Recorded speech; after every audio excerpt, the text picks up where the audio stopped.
Hello, good evening, and welcome to Star Pictures Miami. We're going to be sharing some very interesting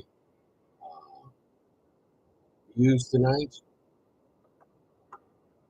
of the night sky with everyone here. Thank you for making time to be with me and be with the stars tonight. I'm your host, Carlos Garcia, and let's see here. We're sharing the desktop here. We are sharing the desktop. There we go. All right, well, welcome. Tonight is the 13th of May, 2025, and we're going to be looking through two telescopes that I have here in Miami, in my patio here in the suburb of Kendall.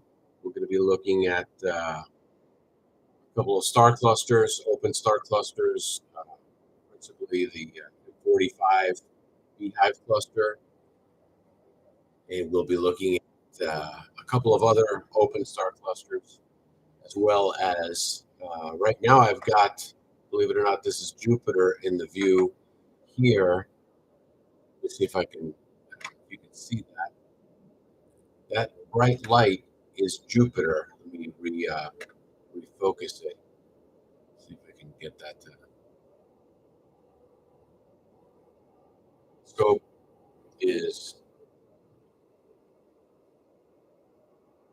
focusing on Jupiter. I'm going to tell it to go back to Jupiter. This is the dashboard of one of the two C-star telescopes that I have out tonight. I have the S50 Smart Telescope made by DWO, and we're going to go here to the dashboard. Tells it go back to Jupiter for a second.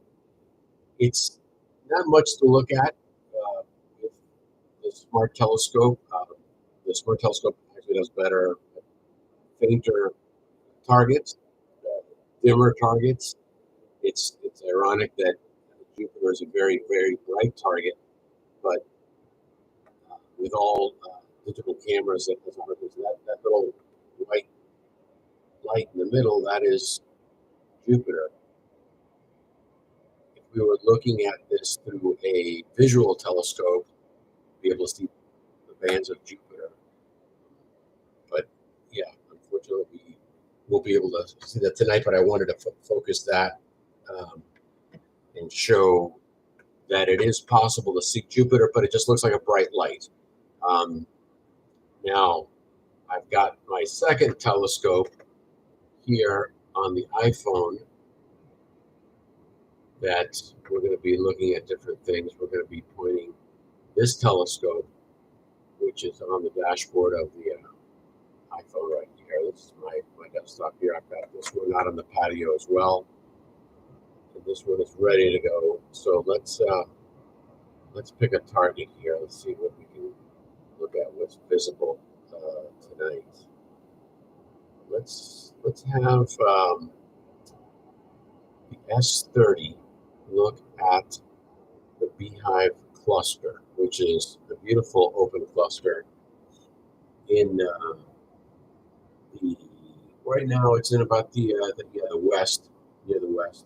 But we're going to go stargazing. We're going to tell it to go to the beehive cluster, which is M44. That's the catalog number for this open cluster. It's a very famous open cluster. A lot of bright stars, many bright stars. We'll be able to see that here momentarily. So the telescope is moving towards the open cluster M44 to the west. Music is not too loud. Let's see here. I lowered it a little bit. And we've got that coming up in the background there.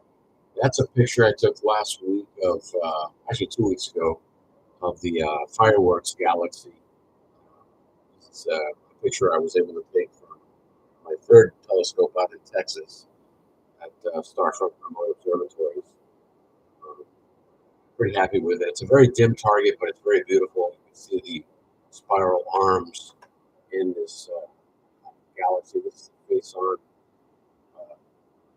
spiral galaxy with a lot of detail, and it's quite large. But it's faint, but I had to let it sit there for about 6 hours to be able to capture that image there. Okay. Meanwhile, while we're waiting, we've got the S30 is doing some calibrations to focus on the target, which is M44, the Beehive cluster. It's an open cluster. What I like about this cluster is it's very bright. It's very clear, especially through a visual telescope. You can definitely understand why it's a favorite. It's right now very visible. It's a very clear night here in Miami. Scene conditions are average to above average, according to Astropspheric, which is an app that I use, a weather app that I use. And so I picked tonight because it's been cloudy for the last few nights, almost for a whole week, actually. Here in Miami, it's been raining. The raining season started, and we haven't had too many clear nights to take out the telescope, but we've got a clear night tonight. And I said, I must take advantage of it and share it with you. So thank you for being here tonight. We've got a full program tonight of observation with the C-Star telescopes. Right now, the S30, which is here in the view of the iPhone, is doing some final calibrations. It's preparing for image enhancing. It does a series of calibrations to find and orientate itself by looking at the stars.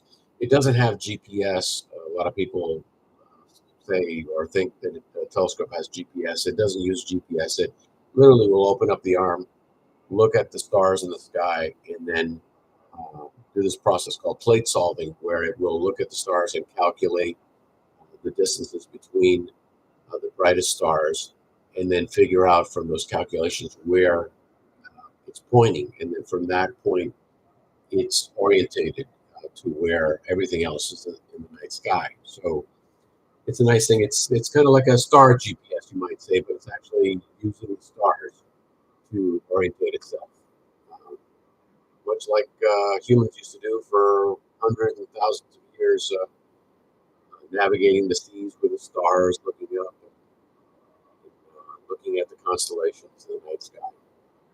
Okay, so we're about to get an image here on the S30. That should be coming up pretty soon. Let me get the S50 going to the target right there. That is Jupiter at the moment. I'm going to move it away from Jupiter because it's really, unfortunately, not a big thing to look at right now. But let's see if we can find a good target here in the night sky. Let's see where it is. M51. That's in the northeast. Yeah, we get some data about Bode's galaxy to the north. That's pretty good.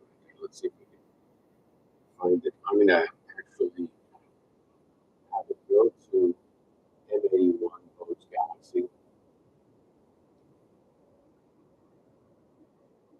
Right now, the telescope is moving the arm going in the general direction of the north, and it will scan the sky, and hopefully we'll be able to see M81. So here, I'm going to zoom in on this. We can see the Beehive cluster coming into view here on the S30. Move this down a little bit.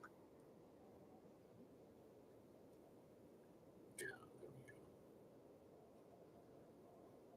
So this open cluster is very interesting in that it has a lot of bright stars, but also when I look at it, I see a lot of shapes, in particular triangles, and hence the name Beehive cluster. But there are a lot of triangle shapes in this cluster. Here's a big one right here. If you could see that, let me zoom in a little bit more. right there. There's another small one over here. There's another one there. There's another one over here.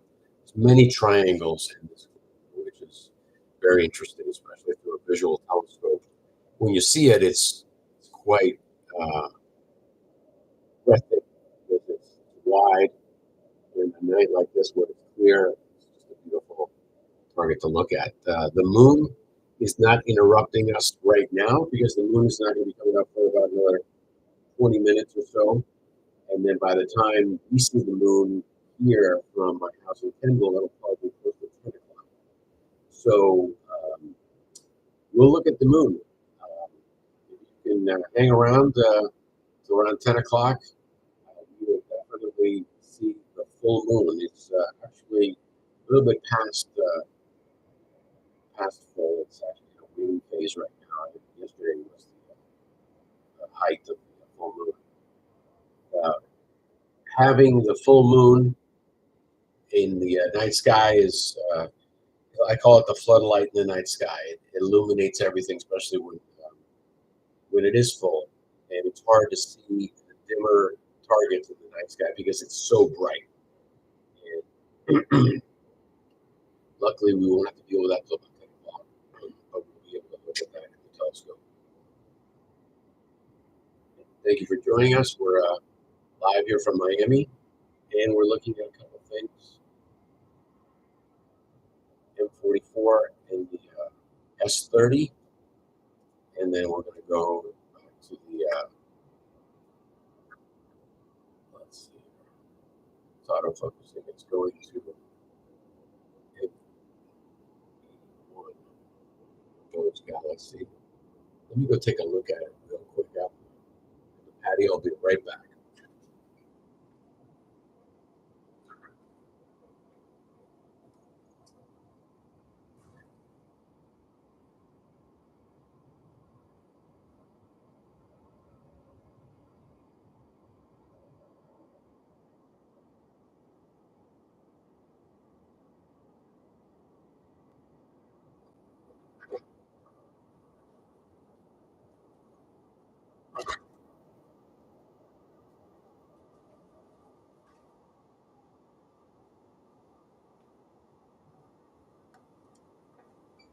Okay, now we have M81 coming into view. If you could see this, that little bright fuzzy in the middle of the screen is a fantastically beautiful spiral galaxy. Um, it's a favorite among astrophotographers and astronomers because it's just so perfect. What the C-STAR telescope is doing right now, it's taking a series of pictures at 10-second exposures. And right now it's got the first few 10-second exposures. And it's doing a process called stacking, where it will take each 10-second exposure and layer them one on top of each other in the stacking fashion. And what that does is it um, brings more detail with every image stack. So the longer I am to let it sit there and image the target, the clearer the picture is going to be.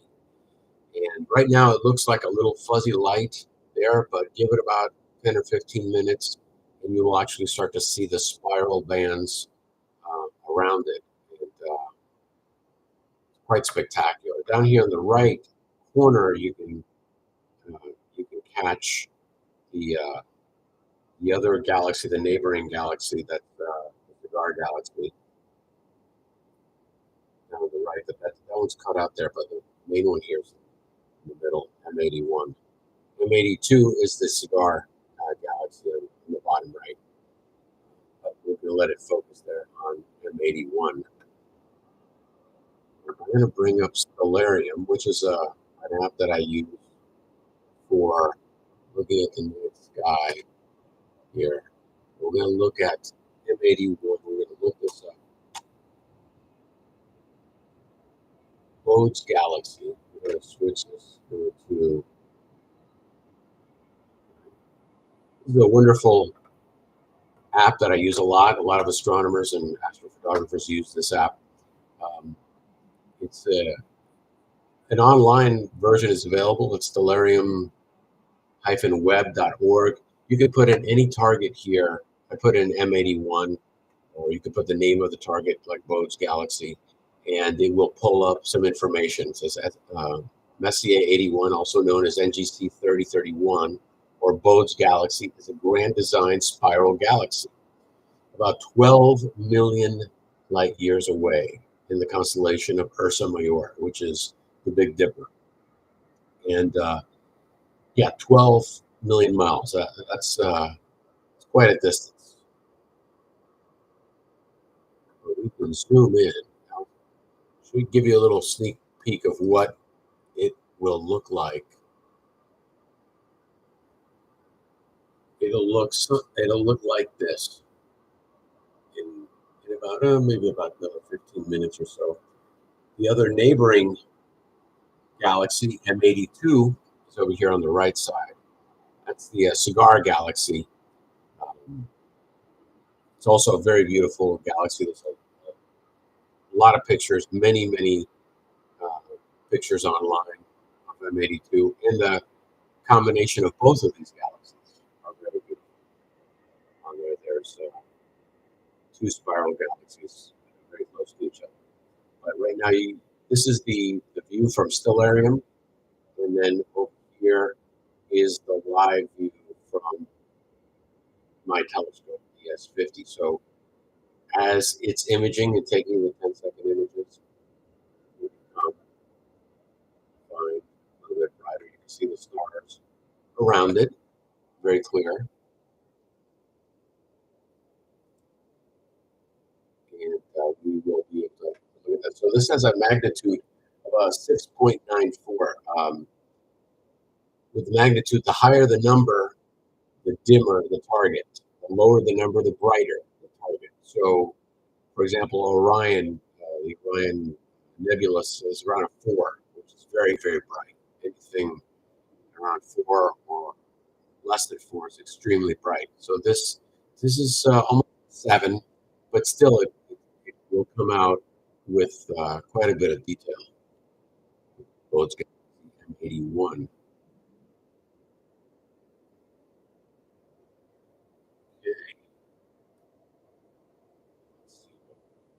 Let's go back to where we went to the S30 on the iPhone. So I'm using this feature of iOS, which I had never used before. It lets you interface the iPhone with the desktop of the Mac, and I can control the iPhone right from the desktop of my computer, so I can move it around. And I've got this. I can zoom in a little bit. You can start to see that view of the stars of the Beehive cluster M44. To the right is the fireworks galaxy that I imaged a couple weeks ago. That's a beautiful galaxy. I had a lot of time imaging that one. It's a dim target. I had to let it sit for about 6 hours just to grab this image, and that image is not even processed. It's very expanded here. You can kind of see it. I'm zoomed in. That's my desktop image right there on the fireworks galaxy. And, I can look up fireworks galaxy over here. Stellarium. So, fireworks galaxy C12. A lot of these targets, there's three main catalogs. There's the Messier catalog, there's the NGC, which is the National General Catalog, and the Caldwell catalog. So a lot of targets will have multiple identifications. For example, here is the image that I was showing you before on the desktop. This is the fireworks galaxy. This is also known as Caldwell 12. So here in the detail, it says NGC 6936, sometimes referred to as the fireworks galaxy, is a grand design face-on intermediate spiral galaxy. Face-on means that it's we're looking at it from a perspective from the top and seeing the entire galaxy instead of seeing it from the side where it might appear like a straight line. We're actually seeing all the arms in the center of the galaxy here, so that's why it's referred to as a face-on. So any galaxy that appears like this to us from Earth is referred to as a face-on. Um, Another face-on type galaxy is like whirlpool galaxy, which is a spectacular galaxy. That also you can see it in this angle. So we're facing it, and it's facing us.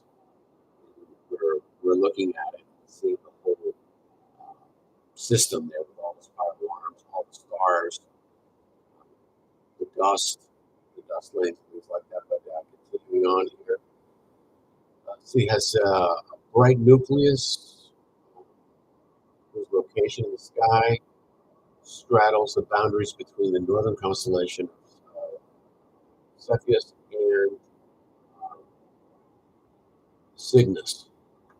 And so it is Cygnus being one of my favorite constellations. There's so many beautiful things in Cygnus, um, especially the Vale, uh, the east and the west. Vale nebulas are two of my favorite targets. In Cygnus is a lot of other things. Also, the North American nebula, NGC 7000, is in Cygnus as well. And I hope to be targeting and imaging that. So let's go back to the. Here we go.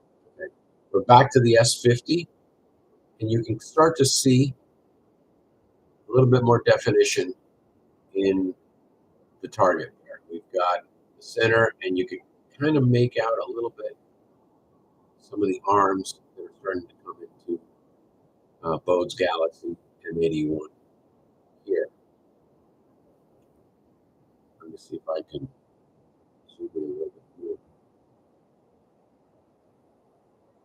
So imagine when this galaxy was discovered back in the 1700s. Um, I can't remember if it was Herschel Walker would discovered it, or was it Messier that Charles Messier discovered it. But seeing something in a crude telescope in the night sky, this appeared like just a little patch of dust. You know, even when you try to look at it with a visual telescope, you're not going to see it with a lot of detail, and you're not going to see the spiral bands of it. And these people back then, they saw that it was there every night in the same place, and they wrote down its location and looked at it night after night after night, and it looked like a little patch of, like a little cloud patch or a little fuzzy, uh, which Charles Messier referred to many of the targets that he found in the night sky as fuzzies.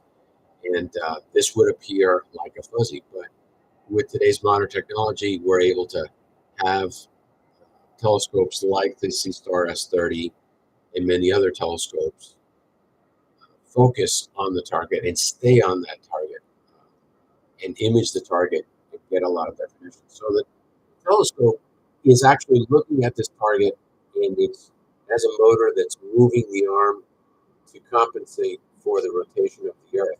So it's not losing the focus of the target. So as the Earth is rotating underneath the telescope, the, the arm with the primary lens is locked onto this target.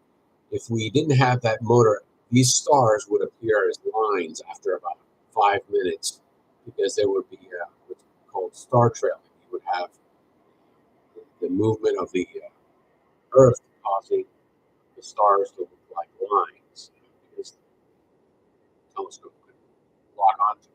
But with the ability of the telescope to stay focused on the target, you get that beautiful view there. We get pretty round stars. Tonight's we've got average seeing conditions, slightly above average transparency in the night sky, according to Astrophere. Actually, the Astrophere is my favorite weather app, as it is for a lot of people into astronomy. We've got it's saying at this time at 9 o'clock, the 13th of May, we've got a transparency of above average, seeing conditions of average, which is great. But the main one here is the cloud cover. Very little to no cloud cover, about 5% cloud cover.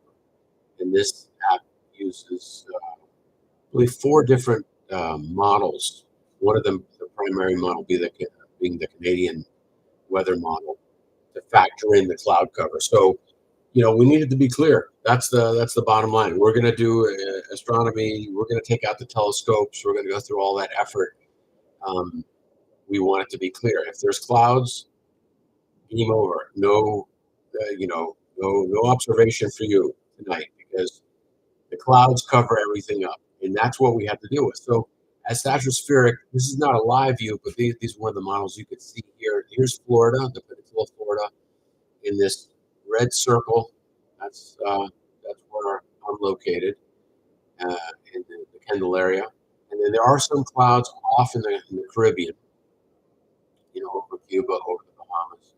But it's pretty clear in this area right now. And it predicted this when I looked at it this morning. I said, "Oh, it's going to be clear tonight.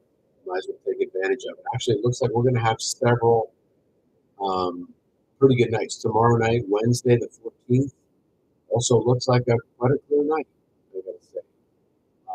Thursday, again, we are very fortunate. Looks like, according to Astrophere, if we're to believe this, I believe in it about 85% of the time. It's going to be clear tomorrow night and Thursday night. So this is a wonderful app. Yeah, the weather app on your smartphone is great, but this for astronomers is the main thing. Okay, here we are back at Bode's galaxy. Now we can start to see the core becoming more visible, brighter here, and you can. I'm going to turn off my light here so I can see this better. You can start to see the spiral arms coming into view there for Bode's galaxy, M81. Now, this target, there is some discoloration on the top part there. There's a palm tree out there that is kind of just on the very edge of the view of the telescope, but we'll be able to get a better image here. I'll go back to the beehive on the S30, and there's the beehive cluster. It's gathered already 15 minutes and 50 seconds on the beehive cluster. You can see this main triangle right there in the middle. 5 to 6 triangles that I can count this cluster.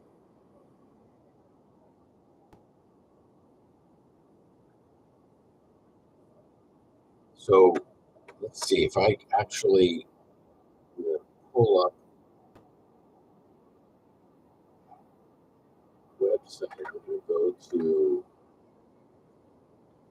my website, Star Pictures Miami. By the way, if you haven't been there, I just uploaded a few days ago about 12 images that I recently took at Starfront remote observatories.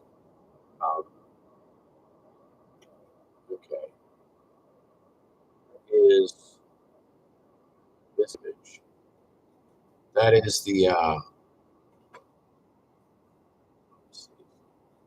that's the Sombrero. get the sombrero and the cigar mixed up, but there's a few more images here. Here Whirlpool Galaxy, which I was mentioning to this M51. Their face-on Galaxy. This is face-on again because we're looking at it and it's perfectly flat. We're looking at the entire area of the galaxy there. And that's why it's referred to as a face-on galaxy. I can zoom in a little bit.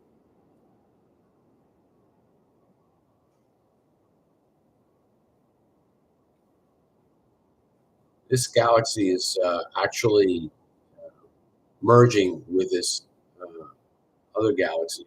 I forget the name of the designation for it, but they're merging together. And I'm always fascinated by the resemblance that these galaxies have to, what is it that comes to mind? It's about to start here on June 1st here in Florida, a hurricane. These galaxies have the same shape as a hurricane or a tornado. So many of them look that same way. It's amazing that in nature that seems to be a common element of weather. This is like a giant hurricane out of space. It's over 10 million light years away from us. But yeah, that's M81. Was able to image that from Starfront out in Texas, and been trying to get this one for a while. This is the Iris Nebula. This is a beautiful nebula. It's very bright. I like to image targets that don't have the typical colors or nebulas that are either brown or red. This one is blue. It's very blue. There's not a lot of nebulas out there that have this blue color. One of my other favorite ones is M20, the Treffid Nebula that has some like reddish brown and blue on top. But this one is a beautiful blue. I did process this a little bit in Lightroom to bring out the blue colors and get some noise reduction on it. Again, I'm not a big post processor. Just keep it very light. I don't have the skills really actually to sit and haven't learned to do post processing quite just yet. I've been so just content and happy getting clear images and doing some basic internal processing using the C Star, using Lightroom, using GraphSprint, another fantastic program that does a lot of noise reduction. There's a fantastic program using AI model to do noise reduction. Here's another nebula that I was able to capture. This is the California nebula. I got this a couple months ago from Texas. Did a mosaic, a large mosaic on here, able to capture this over the course of about 5 hours on a mosaic. Again, nebula here, this reddish brown is quite common in a lot of nebulas. Stars, you can actually see. Actually, got some hot pixel action in this image here, which I had not noticed previously, but it's a beautiful nebula. The California is NGC 1499. Is the UGC number on this one on there, but let's look back at the C Star live view. Okay, now we're starting to see a little bit more of the bands coming into view there on Bode's Galaxy. Thank you for joining us tonight. I'm Carlos Garcia. I'm your host here with Star Pictures Miami, and we're imaging some targets tonight. We've got the Beehive cluster, we've got M81, and as we get closer to 10 p.m., hopefully we'll be able to open up the third telescope out in Texas at Starfront Remote Observatories in Rockwood, Texas. Let's do a little check-in with Texas and see what's going on over there. Let's go to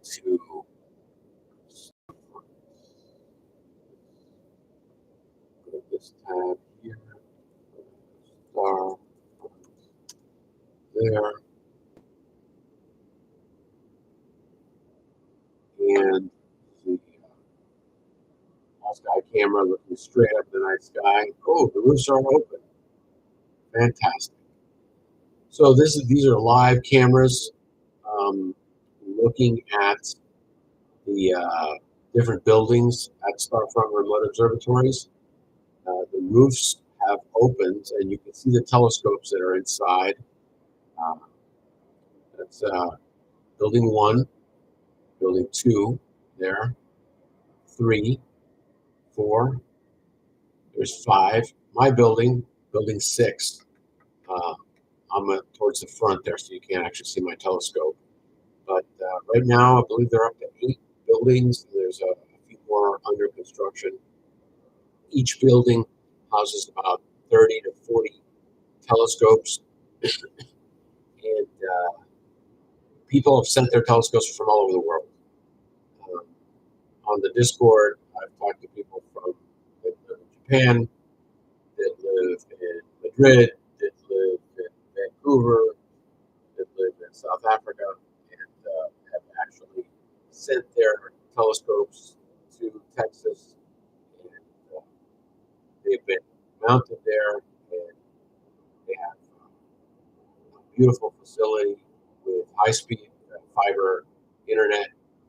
It's all climate controlled. The buildings are climate controlled, and it's very dark in Texas, in Rockwood, and we can actually see things in the night sky from a dark area like this that is it's not possible to see like here in Miami, unless we go out to the Everglades or go out to a dark area. This is one of the reasons why I sent my telescope out to Texas. Also, the weather. Um, you know, they have great weather in the summer when it's terrible weather in South Florida.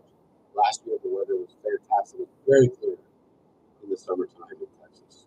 So I'll let you look at what we've got over there. In,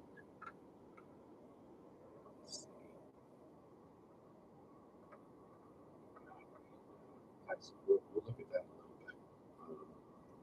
But yeah, I'm excited that we've got the view of open roofs at Starfront Observatories. We've got.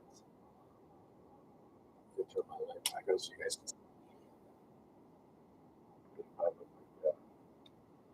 That was in the witness protection program with the dark light, but it's still a little bit light, a little dark there. Okay, thank you for joining us tonight. Let's go back to Bode's Galaxy here. This is this is Bode's Galaxy, the M50. I'm sorry, the S50. The Sea Star S50 on the patio is on Bode's Galaxy, and I've got the S30 on the iPhone 15 over here, imaging the Open Star Cluster, the Beehive Star Cluster, 44 on there. This one has been already imaging for about 23 minutes and 40 seconds, and it's taking multiple images there. Now, a cool thing that I could do with this, and I'll go ahead and show you, I can actually apply the noise reduction feature and clean up this image by hitting this little magic wand here. I'll go ahead and do that. And the image is being AI denoised. This takes about 15 seconds. So what it's doing is cleaning up the background of the image. So there it is. Now I have to compare. That's before the noise reduction, after the noise reduction. Before the noise reduction, and after. You can definitely see that it is very it's darker. You know, it just basically is darker.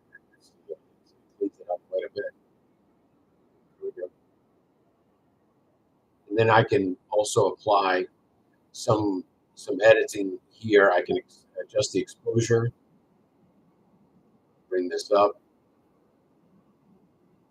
Let's see. Let's see. No, this is not moving there, but we've got the cleaned up image there. Look at that big difference. That's before the noise reduction. That's after. And that's just internally on the C Star. So if I take this out, export it into Graxpert, I can even get just better noise reduction. I can have Graxpert stretch the image and clean up some of the discoloration in the background and actually do noise reduction all in one program, which is phenomenal. I love Graxpert. It's very simple to use. It does a great job. It's an open source program. It's a free program. And it works quite well. But the noise reduction in the C Star, not shabby. Very impressive. It's a very impressive feature that it has internally. So we'll go back to that. So that's the image there without the noise reduction. But let's see if we can maybe go someplace else with S. Anybody have any suggestions or want something they would like to see? Definitely you can put it in the chat.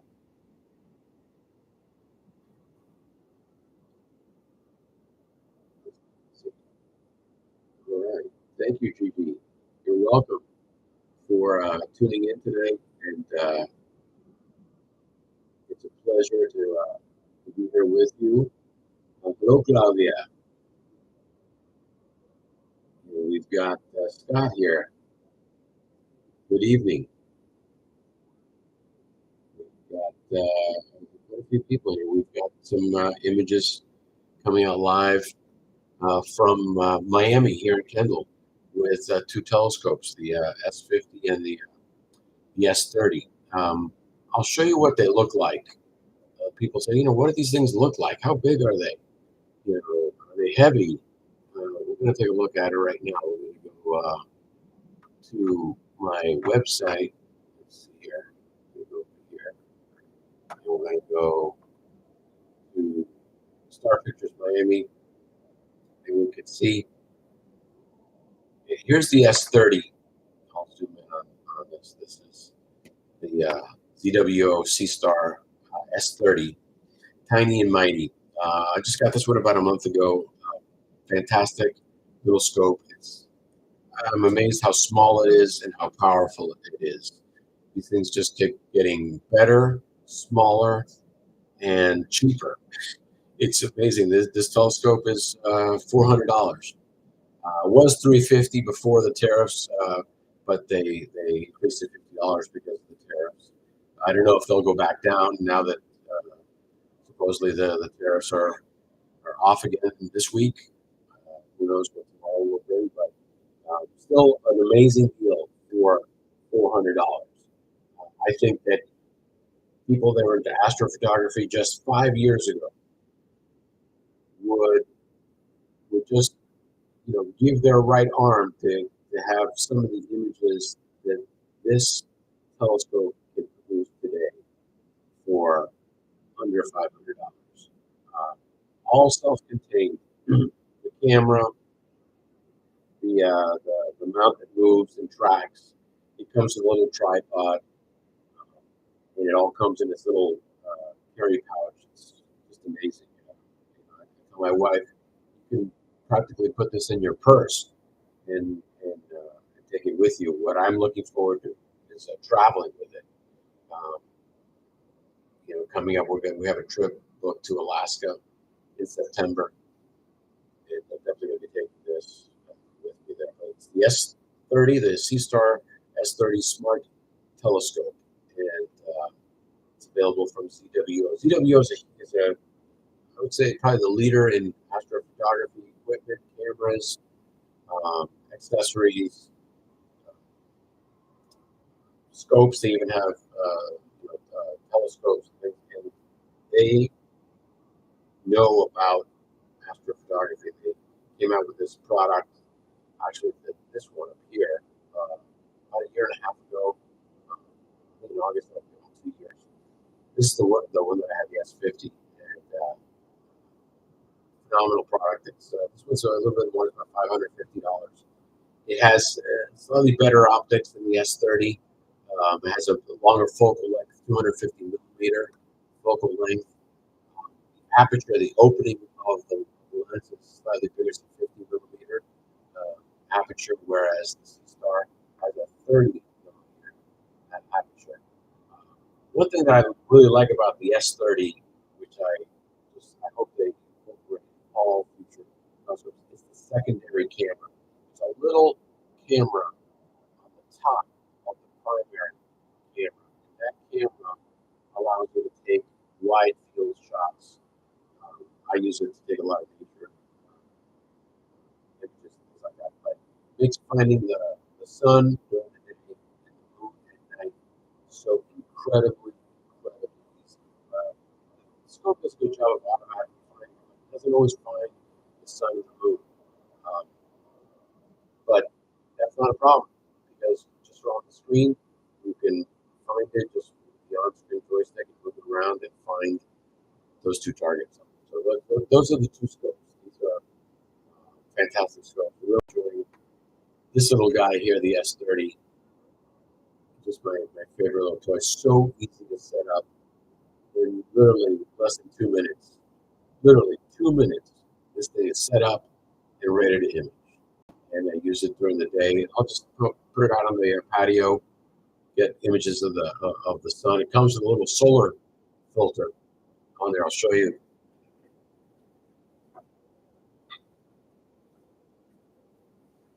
Here's the case that it comes with. You can see this. Goes in a little carry bag. And if that wasn't enough, it comes with a solar filter, which you can put this on the opening. And the S50 also comes with a solar filter. You can take images of the sun during the day with this solar filter. It takes fantastic pictures of the sun. You can see the sunspots on the surface of the sun. It blocks all the harmful rays from reaching the sensors. If you were to point the telescope at the sun without this filter, you would fry the sensor and basically kill your telescope. So you have to actually put this on if you're looking at the sun. Solar filter. It comes with a tripod, little fold-up tripod. It screws on the bottom of the actual telescope. So it's a great thing. Highly suggested. If you're interested in getting one of these, you can. I have a link. I get them through High Point Scientific, which is where I get all my gear. You can purchase it right here from my website at Star Pictures Miami. You have a tab on the top, buy a C-Star right there, and that is the two scopes that I'm using right now. Let's go back to the Bode's Galaxy. Okay, there's Bode's Galaxy on the S50 and M44 coming up. All right, on the S30. Okay, now we're going to switch away from M44. We've taken enough pictures there of M44, and I'm going to stop the image. I'm going to tell it to go to another target. Let's see, does anybody have any suggestions? Hello, Scott. Good to see you tonight on the chat. Hello, Dr. Nelson. Great to see you. Thank you for joining tonight. We've got the Sea Stars live from Miami. Hopefully the moon will be coming up here in a little bit. We'll be able to see almost a full moon. It's about 99%. Spectacular. Coming up soon. And let's see. Let's go to the dashboard here of the S30 Smart Telescope. We're going to put it right in the middle here. And we're going to go to the main show you of stargazing, and we'll be able right here. It tells you, best right now. So the telescope, it really is a smart telescope. It I call it the iPhone of telescopes. That's what I call it. Because it is. It will tell you, tonight we're in your location. These targets here are going to be your best bet. And so it's suggesting M44 was the first one that we looked at. M51, the Whirlpool Galaxy, it's a little bit to the east. I've got some palm trees that I looked at. We are looking at M81 on the S50. Let's see here. If we go over here, go to more, and we could see it does give us the option of looking at some planets, but in Saturn, a lot of people say, "Oh, why don't you look at Saturn or Venus?" Well, right now, the Saturn and Venus won't be coming up till about 5:30 in the morning. They're very close to the sun right now. But we can go down here, and there are literally over 5,000 targets that we can point this telescope to, and it's telling us, oh, here there's quite a few targets to look at. It gives you a little background of each target. It tells you like how currently at this very moment, for example, M47, one of my favorite open star clusters, at 15 degrees altitude. So if I was to go there and I could look at it and say, okay, it's in the southwest at 15 degrees, so it's actually dimming. So right before midnight, it's going to dip below the horizon. It's on its way out that one tonight. So let's look at something else. Um, let's try to find something else. What's that nebula? That's a beautiful nebula, but very low in the horizon. I don't know if anybody's got any suggestions or something they'd like to see, but let's see here. Try to find something in the northwest.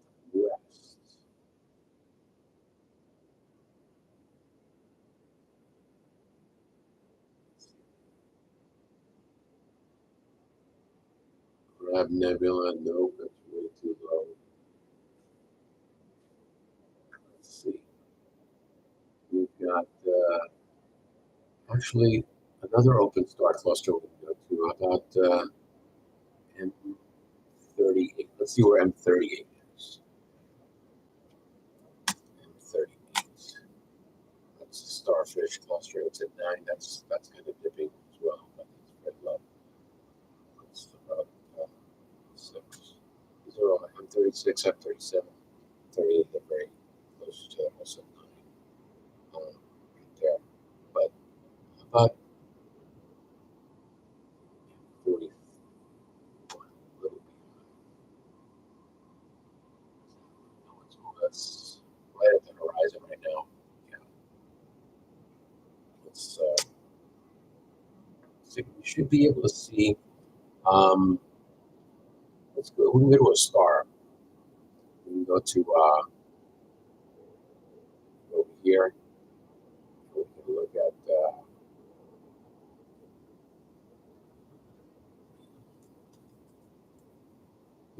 Betelgeuse or Betelgeuse, which is the star. Let's see. That's still very low. 2 degrees. All right. So we can get. Let's move. Okay. There's Bode's Galaxy. We can get actually. I think we've seen enough of Bode's Galaxy here. We're going to go to. Let's try. Let's end that look there. And let's see if we can get the Whirlpool Galaxy M51.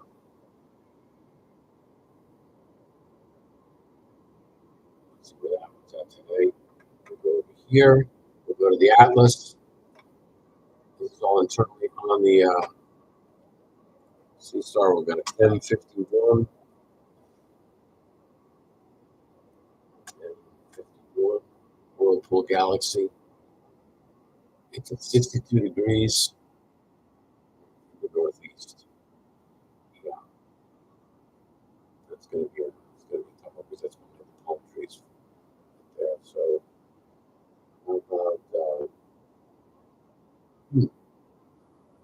Let's just look at the Veil Nebula.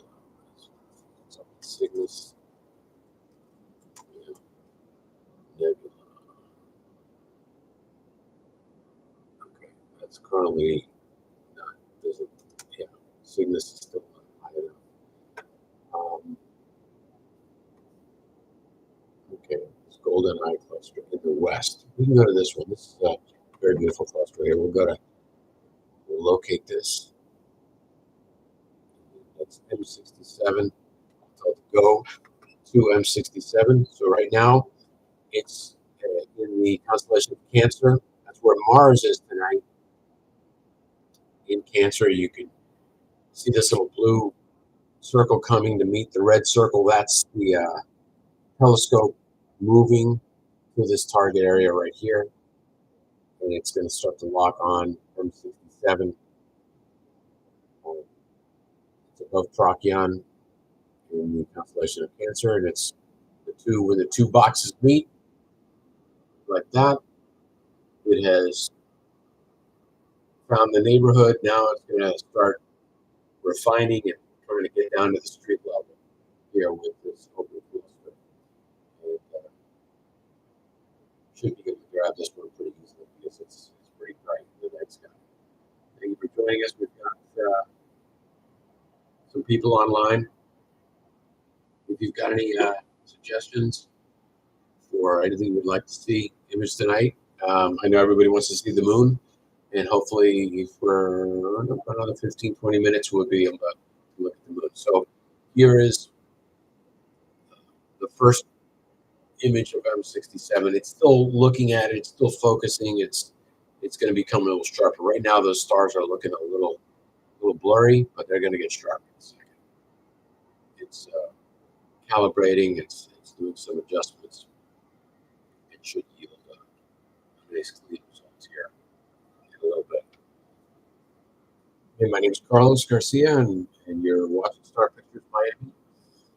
I do these online star parties once in a while, get people interested in the night sky. It's not always possible to get outside. You may not have a telescope. You may not know where to look, um, and that's okay. You know, with the technology that we have today, that I have these scopes, hopefully you can see these beautiful targets on the computer tonight. And then, other nights, as you learn more about the night sky, and familiarize yourself with where these targets might be, you can look at them or try to find them with a pair of binoculars, or if you have a telescope, find them with a telescope. These are beautiful targets to look at through a visual telescope. Here is the open cluster M67. While that's developing, let's go to Instagram and look at M67. Let's find out a little bit about M67. What is M67? This is an open star cluster. These open star clusters are everywhere. Let's see what Stellarium says. Okay, this is the area of M67 here. Say M67, also known as M67 or NGC 2682. Again, National General Catalog 2682. It's sometimes called the King Cobra cluster. I've really never heard anybody refer to it as the King Cobra cluster or the Golden Eye cluster. Golden Eye cluster, yes, is an open cluster in the southern equatorial half of Cancer, constellation of Cancer. It was discovered by John Gotford in 1779. And that's an amazing thing to be able to say that you were the discoverer of this open cluster. It's like your name is associated with something in history forever and ever. So this gentleman in 1877 with a crude telescope was able to look up the night sky and say, well, these stars are very close to each other. They're gravitationally bound to each other. They were probably born around the same time, and their proximity indicates a lot of things. in here. So we have this open star cluster, and that is what we're looking at here with a C star, M67. This is a live view of M67 in the night sky. And we've got that just gorgeous view as we're waiting for a couple things. We're waiting for the moon to come online. We're waiting for Texas to come online. Let me go in here and lower the AC a little bit. It's a little bit more down here. Get the AC to kick in. But we're imaging with two smart telescopes tonight. Thank you for joining us. I'm Carlos Garcia. It's the 13th of May, 2025. Here from my house in Kendall, in the suburb of Kendall in Miami. And we've got M67, the open star cluster there. This is the view of M67, Messier 67 in the Stellarium. Stellarium, if you haven't used it or haven't heard about it, it's a wonderful program. There are many apps and programs online on the smartphones, but this is always the one I always go back to. It has a depth of information which to me is unmatched. There's a lot of detail in here, a lot of data. It interfaces with a lot of telescopes as well. You can actually control your telescope with Stellarium. You tell it, okay, from the program here, from my computer or my iPad, tell my telescope to move to M67 without ever having to touch your telescope. A lot of people use that as well. But you can see as I zoom out, this little thing is very faint. It's,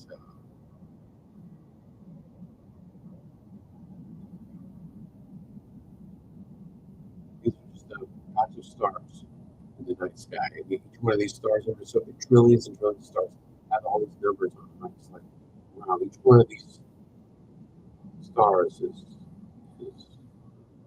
very, very far away. A lot of them have numbers of their constituents. Stars. Let's see here. Go back to the iPhone to the S30. Goes my Nest app here. Let's go to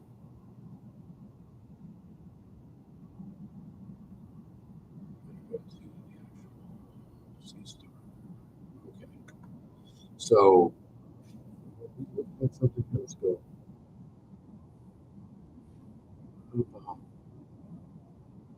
Where's M13? This is again in the northeast. A lot of star clusters in the northeast. Those are bright targets. Let's see. It's the southern pinwheel. Where is this one? In the south. Yeah. That's behind my house. So let's see. We go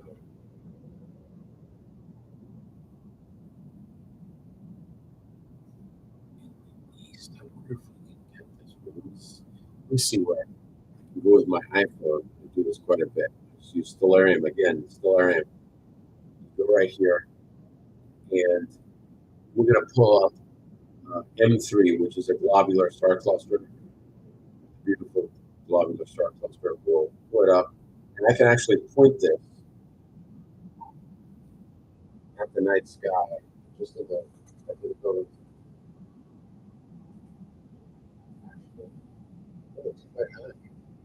So let's go to M3. Let's go to M3 with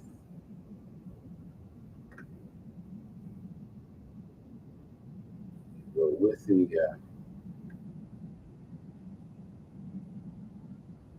S30. Okay. So now I'm going to tell it, I'm going to go over here, M3, visible till 6:30 in the morning. It's a globular star cluster, and we're going to tell it to go there now. We're going to go here. Very good. All right. That's stellarium on there. We're going to move this over. We're going to go to M3. We're going to be sky. Actually, we'll just go right here. Just type in M3. And it's going to find M3, just like, watch this. M3 tells us it's a globular star cluster. It's 69 degrees, so it's almost straight up in the zenith. Zenith is the area directly above whenever you're outside and you look straight up. That's the zenith. That's the best place to look at stuff because there's a lot less atmosphere. So it tells us it's an east. It's very hot right now. So we're going to tell it to go to.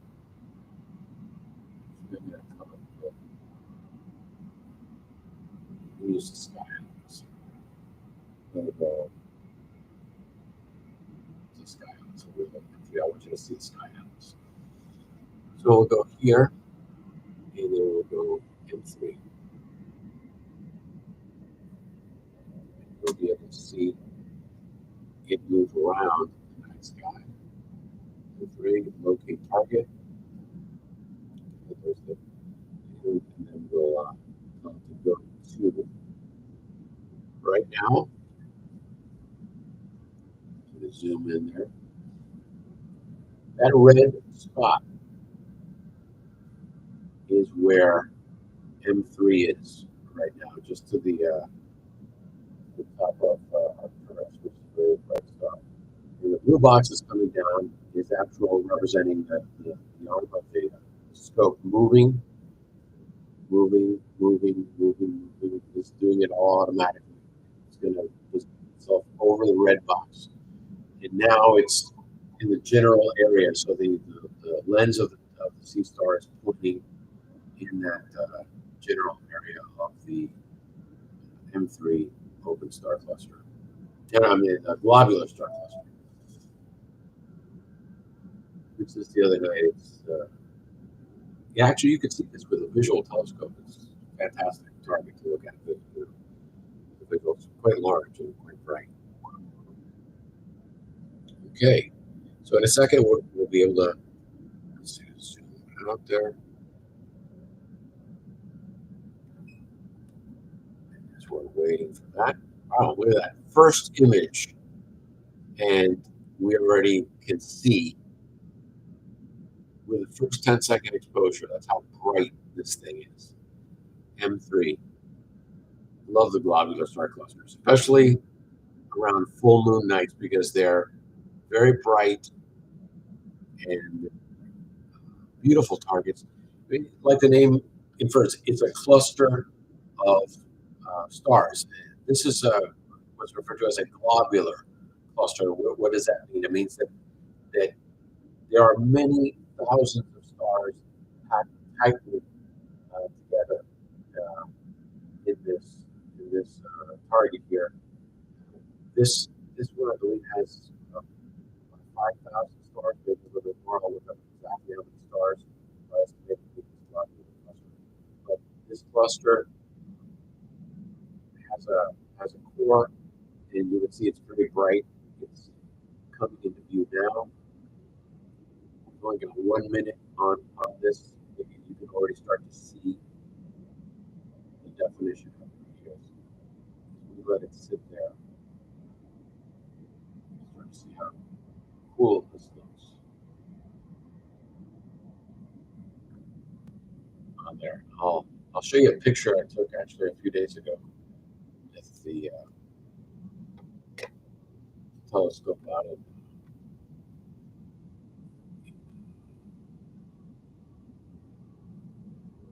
Texas of M3. This is Star Pictures Miami, and he posted some images.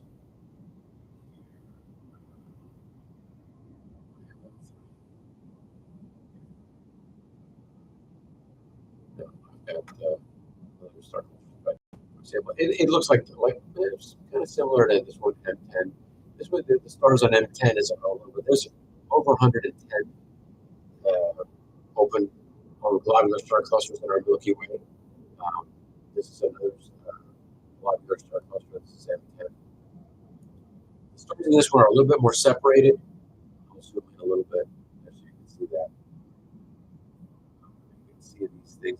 In a clear sky, in a clear night, you can make these things out with a pair of binoculars. If you don't have a telescope, you've got some binoculars, you can go and scan the night sky if you're in the dark area, away from the city lights. You can see some amazing things just with a pair of binoculars. It's amazing. You don't necessarily need a telescope to find the night sky. Just go out with a pair of binoculars. You can have like sky view or Stellarium on your phone, and then look up, like say M10, and it'll tell you, you can move your iPhone or your smartphone to where it is, and it'll tell you where it is. And it's pointing at that area. Then you take your binoculars and start scanning that area where the iPhone was pointing at, and you can find it. Start to target. Love the globular clusters. Um, this one here is really, this is interesting globular cluster. This one I stumbled upon that NGC 5053. This is, if you look at this thing closely, it actually looks like a star. The actual outline of this thing looks like a star. Look at it. Here's 1 point, 2 point, 3 point, 4 point. It's missing a point over here, a point over there, but I don't know if you can see that. It looks like a star. There, the outline of a star. That is a globular star cluster. This one here, I just kind of stumbled upon this one. It's one of my favorites because of the fact that it does resemble a star. That's NGC 5053 on there. But yeah, so let's go back. And there's M3. This is the star cluster that we're looking at live with the S30 Sea Star telescope.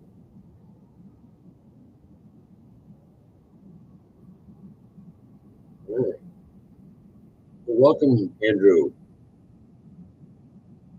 Thank you for joining us tonight. We've got 2 sea stars here in Miami, and you know what? It should be rock and roll time in Texas. Let's jump over to Texas and see what's going on at Starfront Remote Observatory. We're going to go to status page. We're going to go refresh. Here's the all sky camera. There's a little bit of clouds, a little thin veil of clouds there. I can see some stars. It's almost pitch black there. I mean, it just they're about an hour, a little over an hour behind us in Rockwood, Texas. I'll show you where they're located here. We'll go to a map here. Here's a map of Texas. Where I've got my mouse right there, that's where Starfront is, like right smack in the middle of Texas. That's where this remote observatory is. And this is where I have my S50, my third Sea Star telescope at this remote observatory.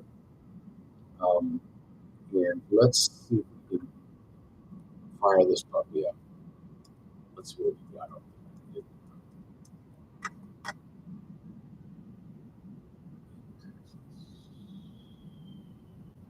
Sharing. Please stop sharing for a second and then go back. Hello.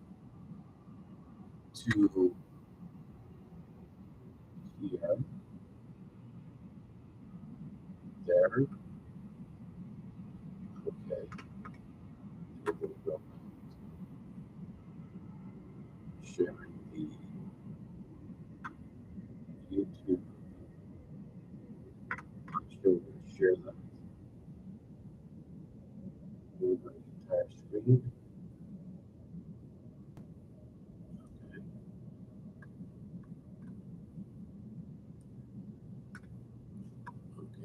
All right.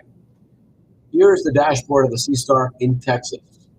Yes, through technology, we're able to access a telescope in any corner of the world where there's internet. Um, I sent an S50 back in August to Texas. They just opened up. I found Starfront on YouTube. I saw this video of the owner of Brave Falls talking about it's always been his dream to open up a remote observatory. He's going to do it. He sure got the backing, financial backing, and they have been on fire. These people have grown less than 1 year to the largest remote observatory by number of telescopes in the world in 9 months. Simply astonishing. I was proud to be one of the first 100 telescopes there. There's over 350 telescopes there now. And here's my S50. Here, it's mounted in one of the buildings there. The roofs have opened up, they've rolled off. Let's take a look and see what we've got. I want to show you this. I've got a camera mounted underneath the telescope in Texas, and we're going to look at it here momentarily. This is a camera that's going to be looking straight up from the bottom of the Sea Star. This for a second for it to come online, but you'll just start to see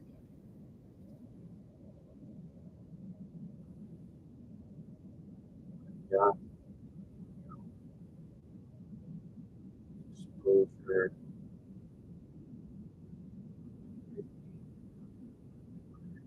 So what we're looking at here is there are some clouds up there, but they're just whether it's supposed to be clear or not. But we're looking at my Sea Star telescope right there with the camera. This is a live view looking at the Sea Star from beneath the Sea Star. So the camera is mounted underneath the Sea Star, looking up at the night sky. And I do that so I can see where the telescope is pointing. I can kind of see the weather, what's directly above, the observatory at this moment. And then let's go back to the dashboard on the Sea Star, and we're going to move it now. Here we've got a lot of different things we can look at. We were looking at let's have it go to something interesting here. Let's see. Where's M50? M51 is in the northeast right now. And this is 58 degrees in the northeast. Oracle Galaxy is known as M51. It is It's an interacting grand design spiral galaxy with a Cepheid-2 active galactic nucleus. It lies in the constellation of Canis Venatici, and it was the first galaxy to be classified as the spiral galaxy because it has that spiral kind of like hurricane design to it. It's a distance of 31 million light years away from Earth. And we're about to look at this thing. It is 31 million light years away.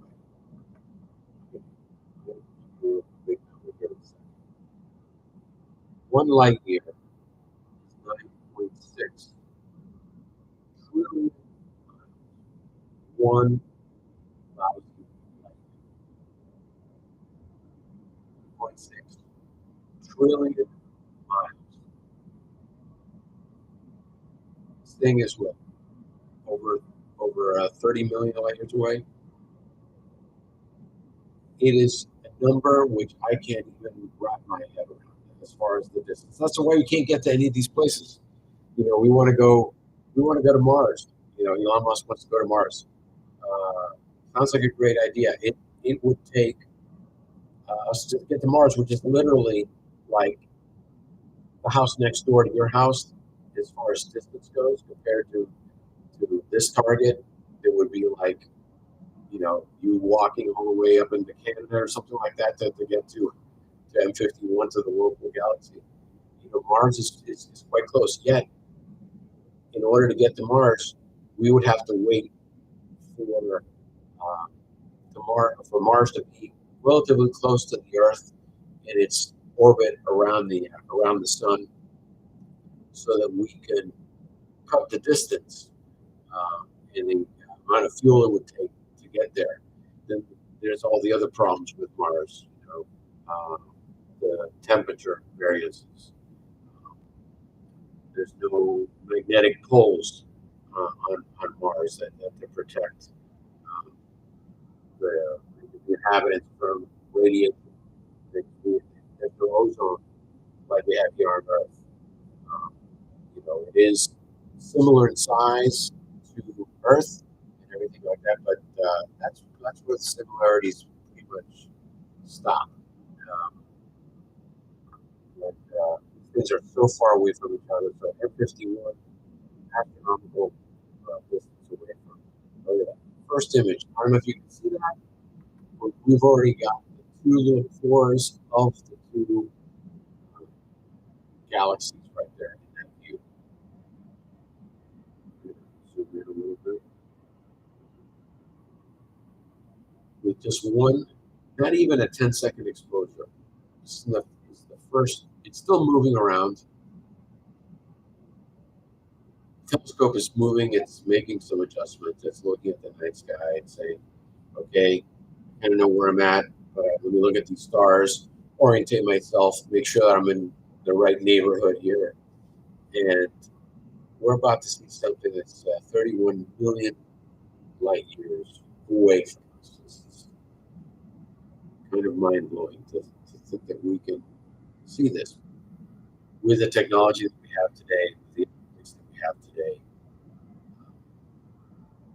with everything that's available to us now in a $500 telescope is pretty amazing. Yes, I could spend a lot more money, get better resolution, better images. But I'm pretty impressed with what I can get out of a telescope for $500. Here we see star S50, and there's people there at Starfront that have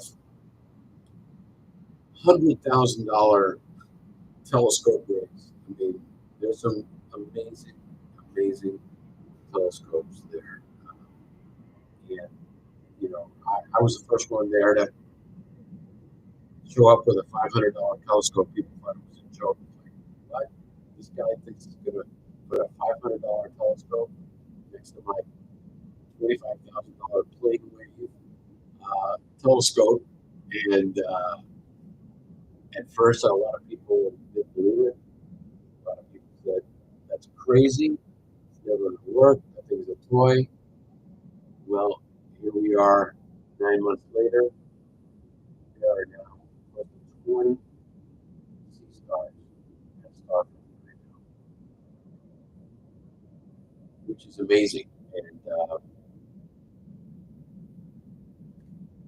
I had an idea to do this. It seemed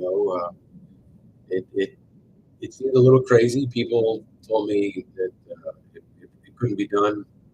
And I said, why would you send a $500 telescope to Starfront? Because Starfront has made this affordable.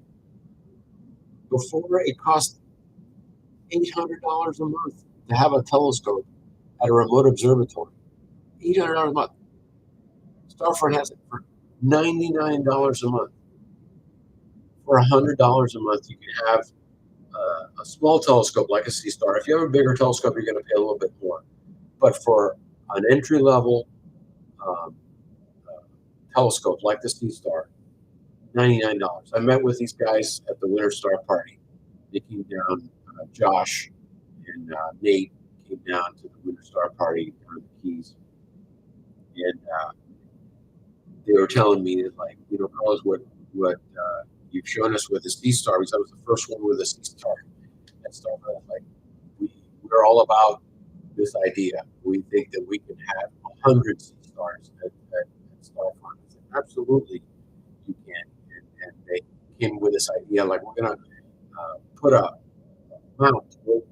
We can put like maybe 20 sea stars on a steel beam instead of an individual piers, and we can lower the price. And I said, keep thinking like that because you're going to grow exponentially. Yes, you can house the big scopes. You can house the fancy scopes, the plane waves, the big Rosses, all the utilities and things like that.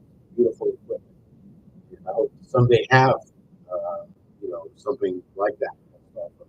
I'm starting out with this, and here we are looking at something that's 31 million light years away. Ladies and gentlemen, that is the M51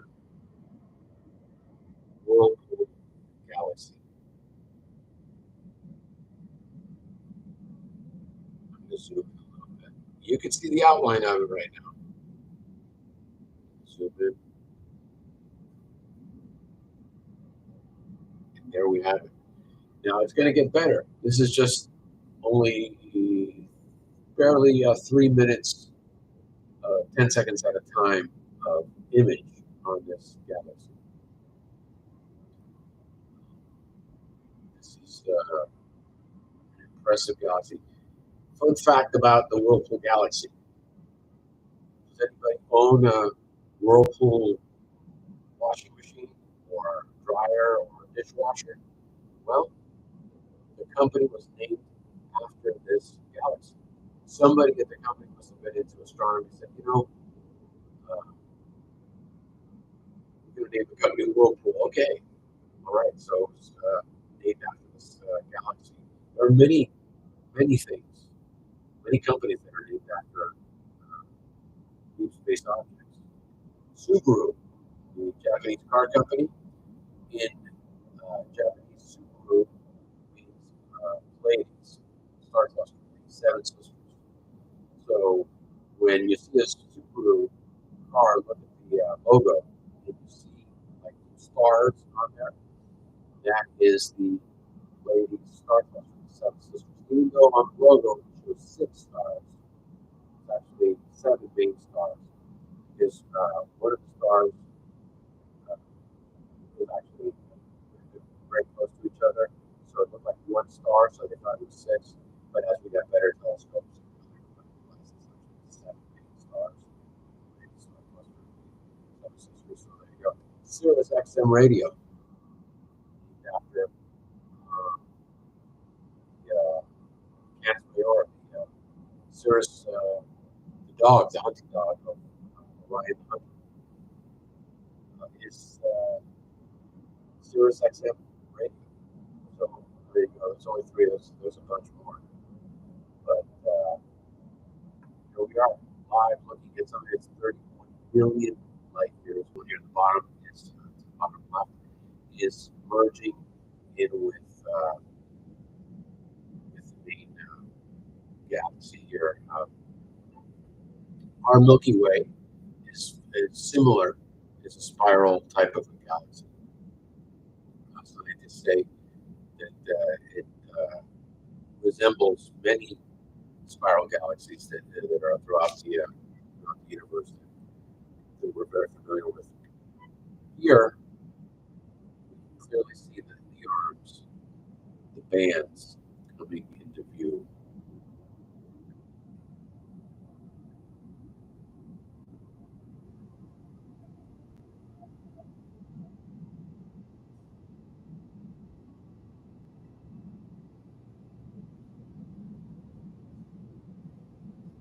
M51, there it is.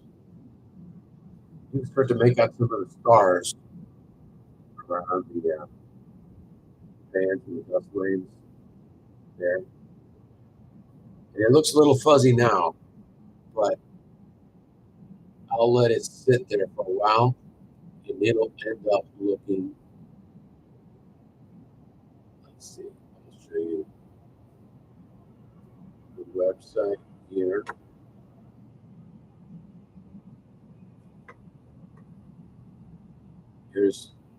Here's a A picture that's about 6 hours on M51 from Texas about 3 weeks ago. You can see the stars inside there. That's what it's going to look like. We're not going to sit on it for 3 hours. We're just going to let it sit for maybe 15 minutes or so. But this is what it looks like. And this is with really no processing. This is almost straight out of the sea star. And that's what I love about it. It's, yes, you can export the files, you can export the subframes, all of. So if you let it sit there for 6 hours, you've accumulated, over 1,000 10-second frames. You can export those 10-second frames out into Pixelsite, into all types of stuff. You'll see here. Yes, it's 100,000 light years across. That's right, Scott. So it's not only 31 million light years away from us. This thing across is over 100,000 light years across. Scott is saying out there, and that's true. Let's see. What are my dark skies? Cosmic ray. Okay, cosmic ray. Glad to have you tonight, cosmic ray. Here I am in Kendall. Um, I'm a Bortle 8. We're looking at Starfront over here. This is the sea star at Starfront in Texas. It's a Bortle 1 night sky, so that's as dark as it gets. If you were standing right there tonight with no full moon, it was a new moon, you would not be able to see your hand in front of your face. That's how dark it is over there. And that's the way the world used to be before the invention of electricity, light bulbs. Well, Thomas Edison when he did it. But a byproduct of that is now we have light pollution. And before, all of humanity would go out in the night sky, look at the night sky, and say, "Wow, look at all these amazing stars, look at all these things." And throughout human history, animals and humans looked at the night sky. There was no light pollution. The only light pollution was if somebody had a fire going or something like that. That would be the only light in the night sky, or the night on the ground. But now we have light pollution everywhere. In Miami, I'm in a Bortle 8. Bortle 9 being the brightest light you get, like down, in Japan. If you're in downtown Miami, that's a Bortle 9. It's all lit up. You want to be away from bright lights when you're trying to image. So here, look at that. We're now starting to get more definition on M51. And let me go outside and see where the moon is at. I'll be right back because I think the moon is coming.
All right, I'm back. Wait to see this cool picture I just took of the S30 outside. Yes, the moon is coming up. I think we should be able to see it in about 5 to 10 minutes. It's just coming over the roof of my next door neighbor's house. I'm going to put on my iPhone, and I'm going to show you this cool picture. Okay, that's M3 with the S30 out there on the dock. But wait till you see this cool shot. I just took a night shot of the. If I go here, I go to.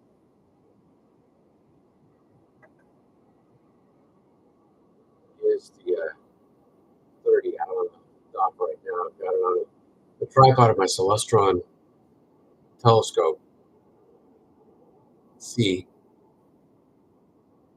these lights, yeah, it's my underwater fish light on my dock.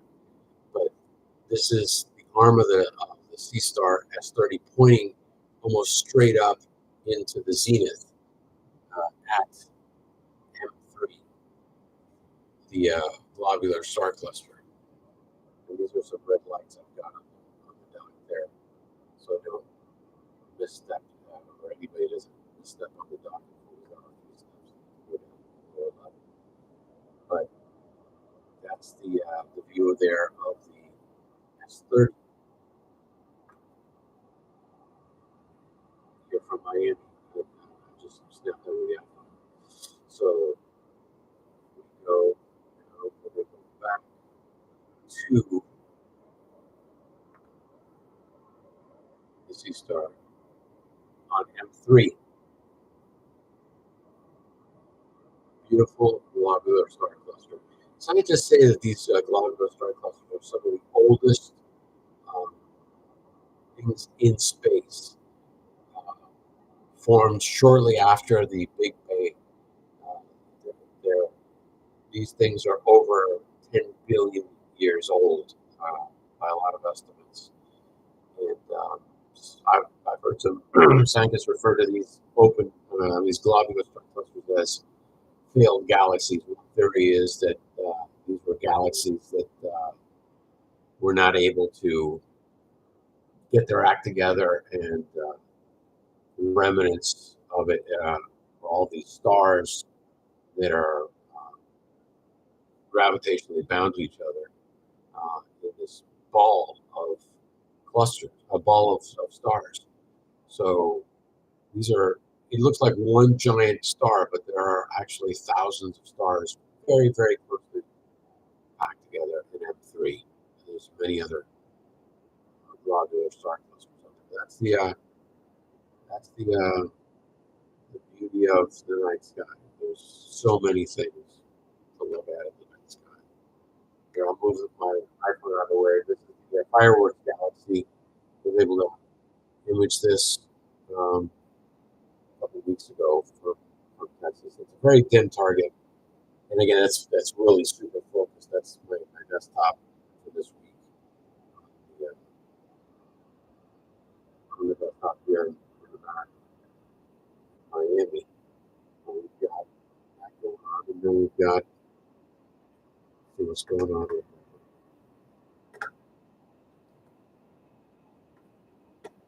Texas. Okay, going back to M51. I'm going to show you the peer cam. Here we go. This is I'm going to expand this so you can see. Oh, it's cleared up. Okay, this is the camera underneath the Sea Star out at Starfront.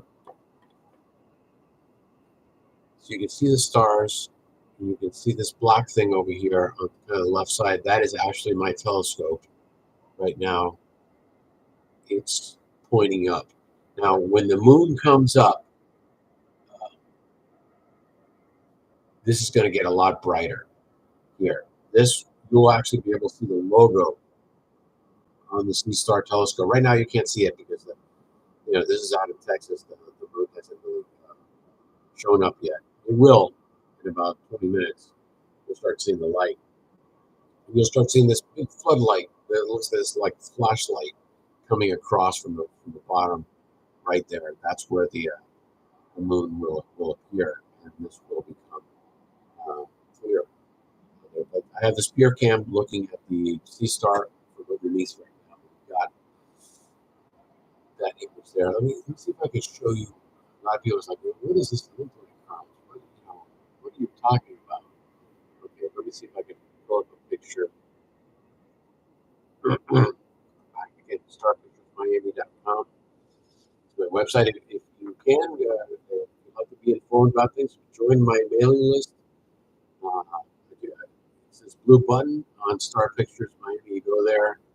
and you just put your first name, your email address, and your phone number, and you go into my contact list there so I can stay in touch with you and let you know about other star parties in the future. We've got a lot of things coming up this summer, a lot of targets to look at, a lot of many, many beautiful nebulas. You know, the Milky Way will be a lot higher. We'll be able to look at a lot of targets in the southern sky, like the Lagoon Nebula, like the Eye of God, Helix Nebula, M20, the Trifid Nebula, M16, the Eagle Nebula, which is a stunning nebula. That's the pillars of creation. The Hubble telescope took pictures of that in M16. But yeah, this is the website. So okay, what does this look like? Okay, here. Okay, here's a picture. This is what's called the C star bar. That beam, that steel beam they put up in front of Building 6, and you can see there's 1, 2, 3, 4, 5, 6, 7. In this picture alone, there's 7 sea stars. This is mine right here. The camera that is showing uh, this image right there is that red round thing right there. That camera right there is mounted right underneath, but kind of in front of the telescope, and it's looking straight up, but it's catching in the little fisheye lens over the sensor, and it's able to capture a wide field view of the night sky. It's capturing the sea star. So I have it for the purposes of looking at the night sky and also looking to see what's the telescope doing. Is there an issue with it? Is it out of balance? Is power cable wrapped around the base of it? Things like that. So it's like my kind of like security camera on my telescope, and I've got 2 cameras: the telescope and the ear camera. Yeah. And, go back. Let's see here to Starfront with the Mac Mini. Okay, now so you kind of see a little bit better. There's sea star. There's stars there. A little bit. This will become very, very clear. Okay, let's move. Let's go to the moon. I think we've seen quite a bit of stuff here. Nebulas. Let's go to the moon. We're going to go to the S30, and we're going to say goodnight to M3, the globular star cluster. Thank you very much. Very beautiful. We'll stop the imaging there. Then I'm going to tell the C star S30, this little guy, to go to the moon. I'm going to go here to the solar system menu, and it's going to tell me, okay, the moon is currently at 15 degrees above the horizon. We'll go to it. It's in the southeast. It's going to be getting higher, so at about 3 o'clock in the morning, it's going to be at its peak, about 33 degrees above the horizon. We're going to tell it to go to, just like this. We're going to tell it to go to the moon.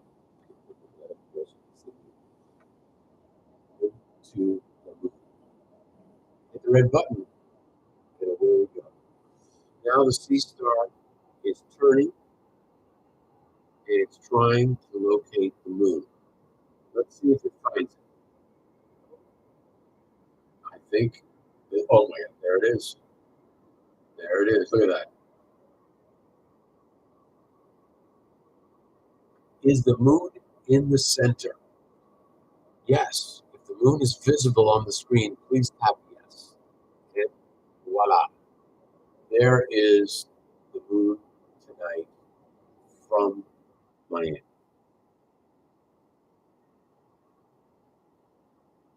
It's actually starting to wane a little bit. It's in a waning mode. It's past full moon status. Now it's going to start getting dimmer and dimmer and dimmer over the next week to 10 days. And we can look at this every night. It will rise almost an hour later than the previous night. So tonight it rose at about 9:30. Tomorrow night the moon will rise at about almost 10:30. So you can count on every subsequent night when it's waning, it will be rising about an hour later in the east on there. And for us astrophotographers, that is a great thing because the later that it rises, the better our imaging sessions are going to be. We don't have to contend with this massive light bulb in the night sky like a floodlight lighting everything. So we love the moon. It's beautiful to look at, but see right now, maybe part of my neighbor's house is kind of covering it up. Let me zoom in. I'm going to go in 2 times. Okay. It's a live view of the moon with the C-Star S30 smart telescope. And if you're thinking about getting one of these scopes, definitely head on over to my website, Star Pictures Miami. I've got information, a lot of information on the both the C-Star S30 and the S50 telescopes, and I also have links where you can purchase them. They're affiliate links. If you're going to purchase one of these scopes, I'd appreciate it if you do it through one of my affiliate links. It won't cost you a dime more than anywhere else, but they do pay me a small commission for that sale. So that doesn't come out of your pocket, out of the distributor's pocket, ZWO's pocket. For telling you about this great product. So yeah, it's getting coming up. Let me go take a look at it. There might be something blocking. Let me see.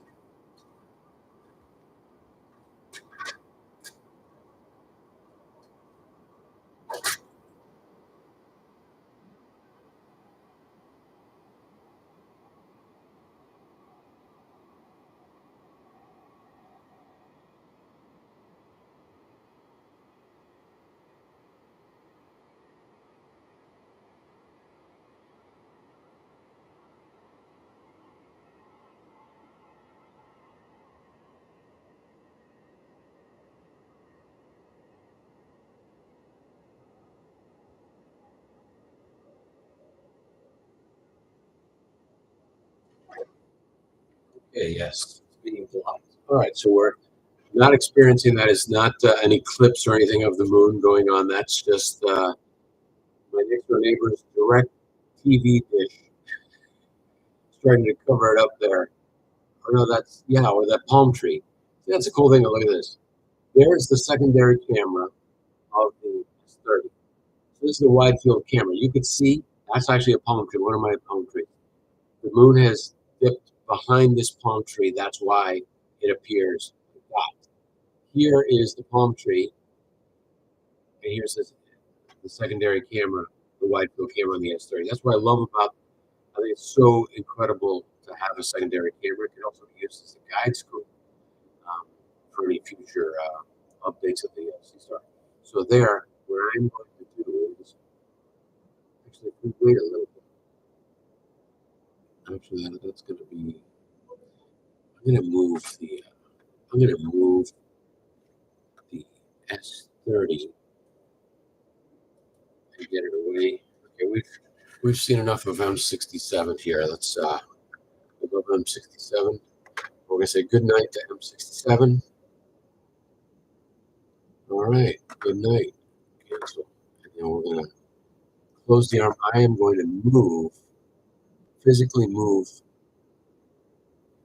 S50 so that we can see the moon with a lot more detail. The S50, the optics on it are slightly better than the S30. And you'll be able to see here in a moment.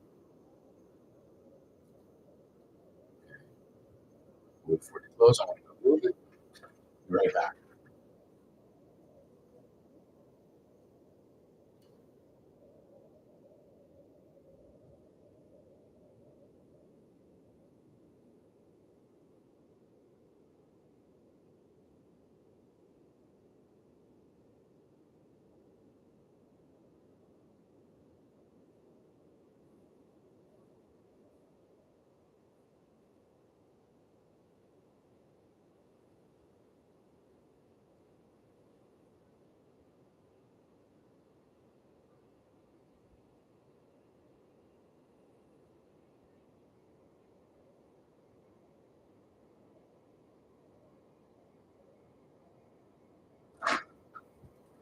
Well, let's see if what we've got here in the calendar. Let's see what we've got as far as the level adjustments.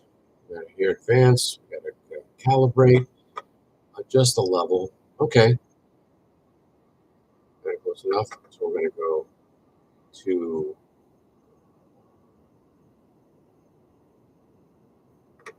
level sensor calibration. We're going to calibrate the sensor and trick it into thinking that it's perfectly level, even though it's slightly off. So the level sensor is calibrated.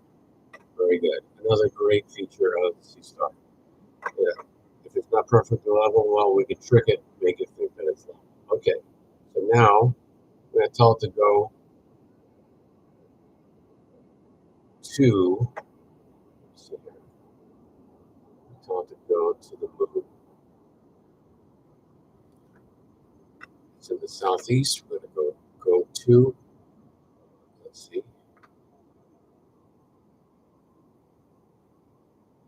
Now it's going to start to move around, and hopefully we'll be able to see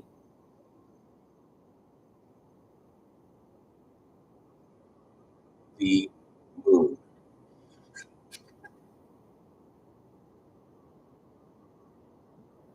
How's that music in the background?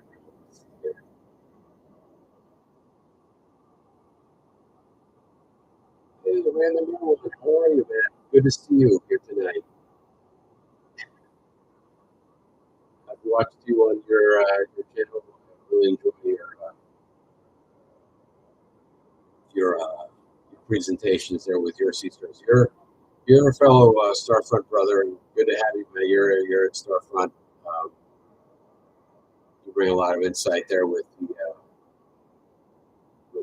system that you've got here. But not using the Mac Mini, but using the Raspberry Pi instead of the Mac Mini. There, that's fantastic.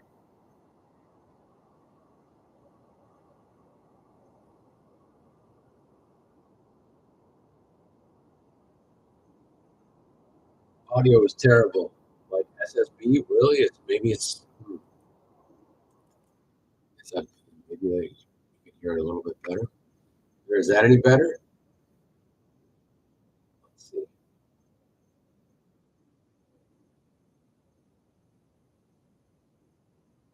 Okay. Trying to find the moon. Yes, 50. Again, this is from Miami. Let's see what if it can find it.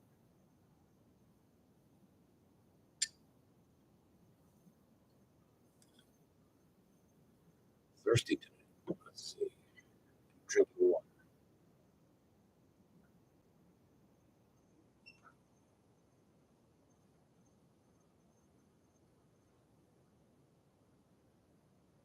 Right? Sounds a little bit better. Okay. Maybe that background music is overbearing. The microphone. Just use the microphone of the webcam. But again, thank you for being here. And by your one of your most faithful guys, Cosmic Ray, there with you. Thank you. Okay. Is it still looking? Let's see what happened here. Find the moon. Let's try and find the moon again. Go to.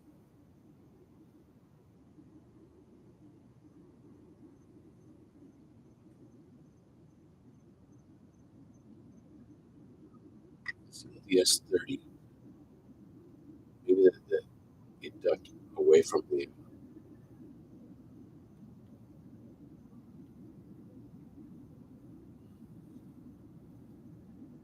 behind the tree. Okay. Oh, it's coming out from behind the tree. We'll get the S30 back on there. Let's see. Come on, S30. There we go. All right. Oh, there it is. It's starting to peek out from behind the tree. So there we go. That's the palm tree there. It's coming out behind. This is the view of the moon with the S30. While the S50 is trying to find the moon. It's having a hard time.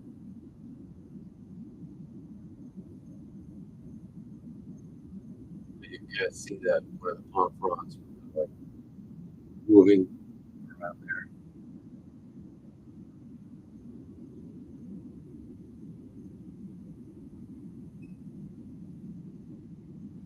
I'm also conscious about the audio. It's good. Let's see. All right. Let's go. Let's see what's going on. Start from here with the M51.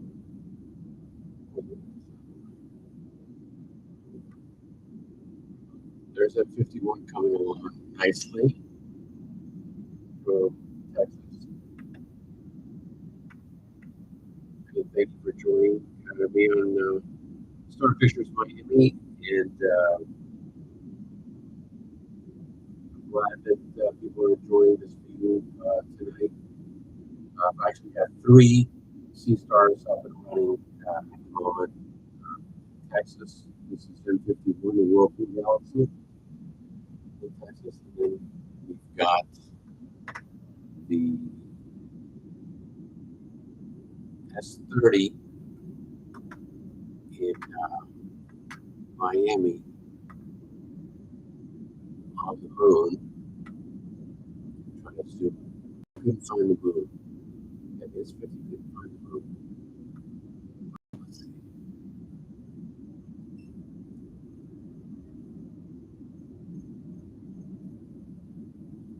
That's the moon right there with the S30. We got that palm frond right in front of it. These are the trials and tribulations of having a scope in your backyard. The moon is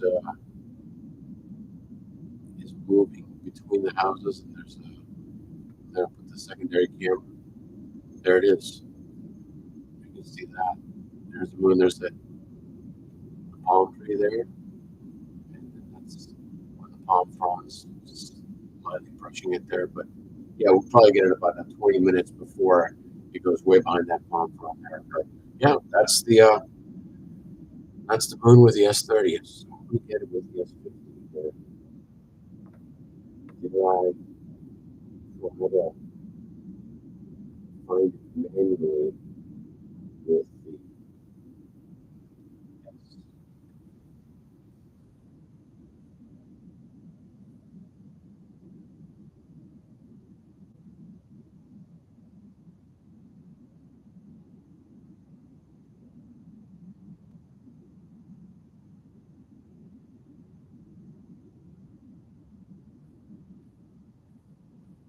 I try to move manually. I can with this joystick.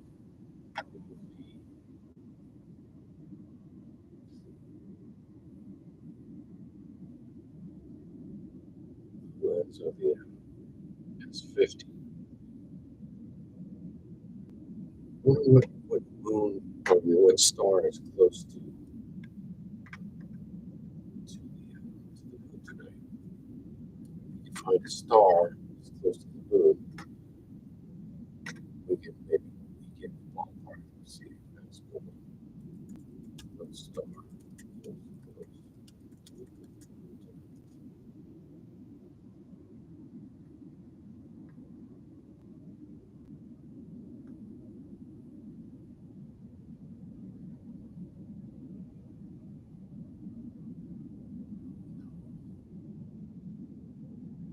of April.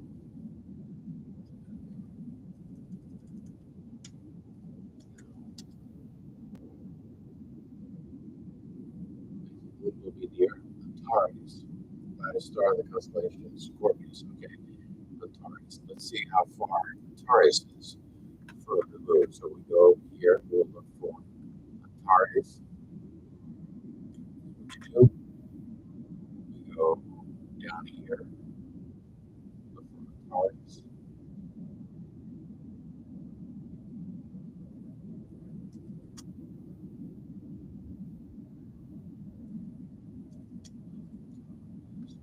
There, it's a very bright star.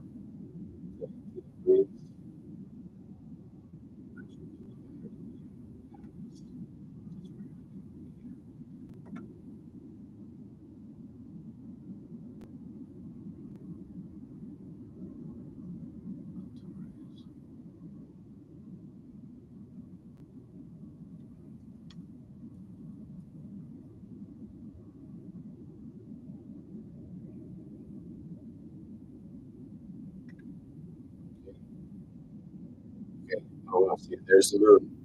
Okay, so if we find Antares, we just got to go down to the right of it. Okay, let's do that. To Antares.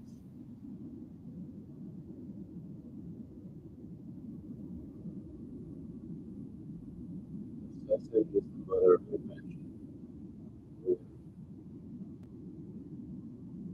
It's hard to find manually the moon or the sun with the S50, but about a week ago, I was having a hard time finding the moon, and I noticed that Spica was a star that was very close to the moon, and was able to go to Spica, just move it over, and bam, there was the moon. So when it locks onto Antares here in a second, hopefully, let's see, moon time. Look at the moon on the S30.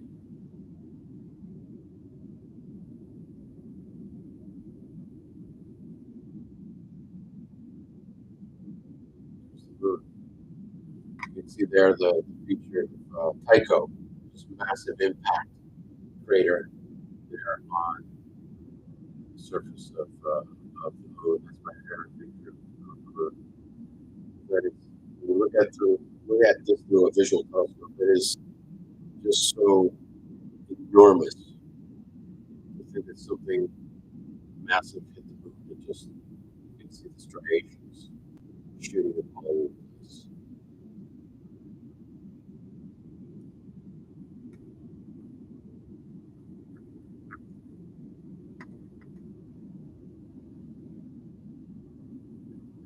Let's see, it's over there.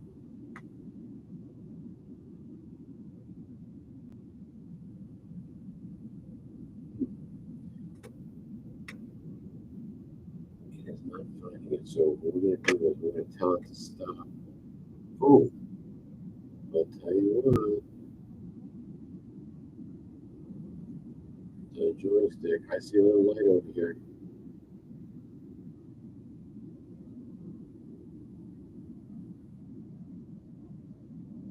It's a little light right over there.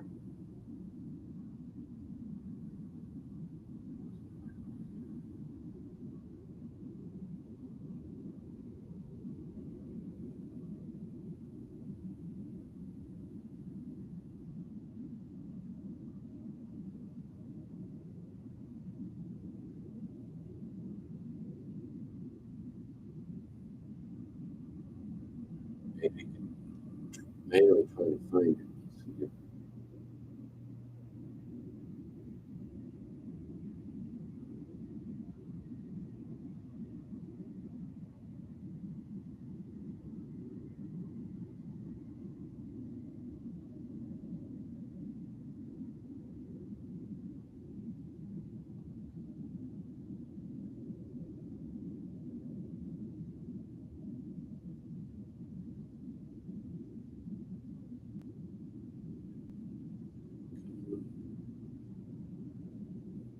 Look at the moon in the S30.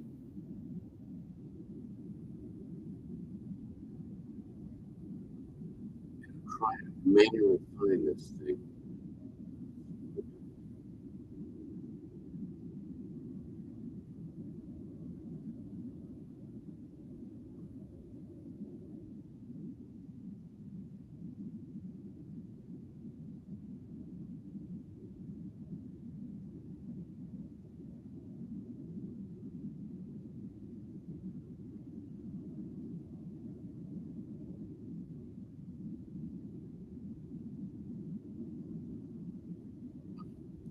Well, it's what I thought. Let's see if we get lucky trying to talk to go to the moon again. It's between the houses. It's not seeing half stars. So go to the moon. So we have to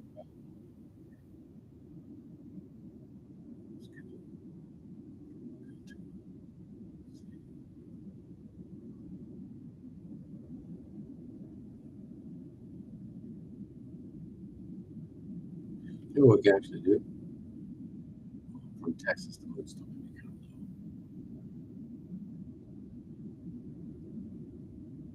Let's see if we can look at the moon from Texas. Here, Mini. There's a beautiful M51 spiral galaxy, and that is a great image. That's about 26 minutes at 10 seconds at a time. Looking at it from Texas, the S50 in Texas. And I can move it now over to good night, Scott. Thank you for joining us. I'm going to move it over to the moon from Starfront, Texas. We're going to go there. Stop imaging 51. And we're going to go over to the solar system. Oh, it's only two degrees. It's too low. Way too low up there. A little bit more. In the meantime, we go someplace else. We can go. Let's see. What's a cool target? Um, the Hercules star cluster. This is a spectacular star cluster. A globular star cluster. Look at this. Messier 13, also designated as NGC 6205, is sometimes called the Great Globular Star Cluster of Hercules, or the Hercules Globular Star Cluster. And it is a globular star cluster of 700,000 stars in the constellation of Hercules. We're going to look at 700,000 stars all packed together here. Ladies and gentlemen, we are moving to M13 Hercules star cluster right now in the night sky.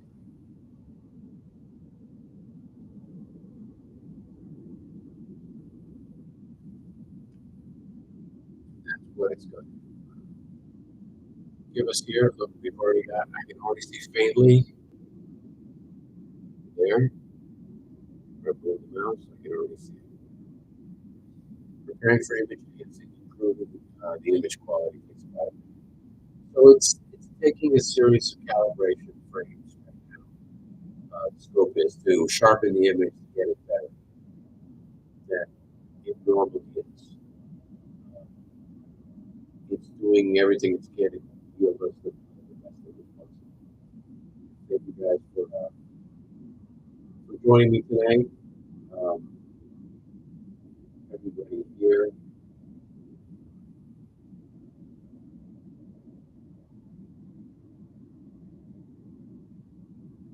Yeah, I see. He said, do any of you guys ever get tired of artist rendering, conceptions, impressions, and composites? Well, you know, astrophotography is open to a lot of anyway. You know, I've seen so many variations of Orion and the purple. I've seen blue, I've seen the red. to people's different interpretations. I kind of like to just go with what comes out of the telescope, and just touch it up a little bit. Okay, here we got M13. The first 10 seconds, a 20-second image. This will become just incredible image here. Thank you for joining me at Star Pictures Miami tonight. We've got live views of the moon with the S30 here from Miami.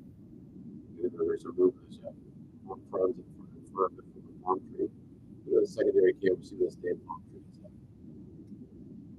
Okay,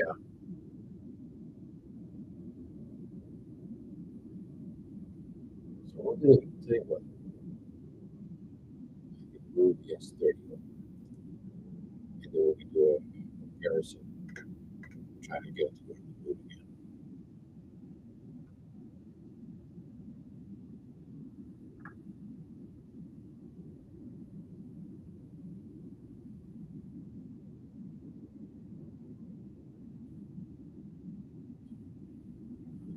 move again.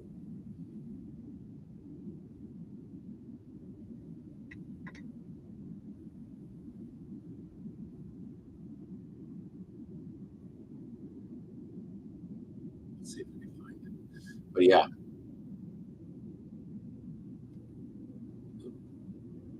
Love the secondary camera on the S30.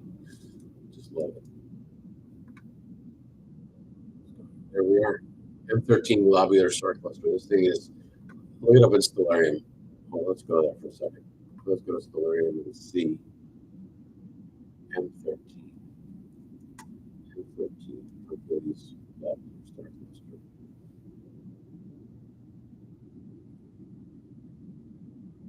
There we go. So there it is. You can zoom in on this. There it is.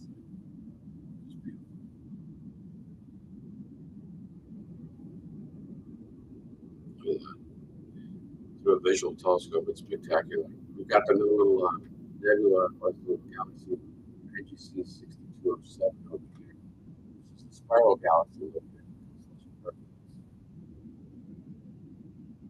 It was discovered by William Herschel on May 16, 1786. Wow. He discovered this little tiny thing. Wow. That's amazing.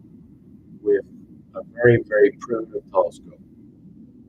A magnitude of 11.0, almost 12 active. Wow. That's lucky imaging, lucky visualizations of the night sky. And that's just at the right bottom of Hercules. Still there. Let's go back to the live view of 13.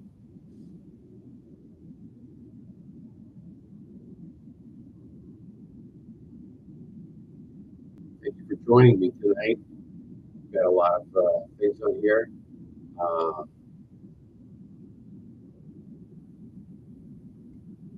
Yes, I'm remoting into the Mac to the C-Star with a Mac Mini, an M2 Mac Mini cosmic ray. Yeah, that's what I have done when I figured that the M series chips run the iPhone apps, the iOS apps, exactly the same way on the Mac as they do on the iPhone or the iPad. I knew that for me, that was the key with running the C-Star remotely. I know that using Alp, a lot of you guys, I know that Random Air One does use Alp, and it works great. I mean, there's a lot of things that people were doing with Alp before CWO started to do things. How you can run multiple C-Stars from Alp. I hope that they update the firmware from ZWOs because now, people like myself, I own three C stars, one in Texas and two here in Miami, but I would like to be able to control two of them from my iPad or my iPhone or my Mac laptop. And I have to run it from two different devices. Like right now, I'm running, the S30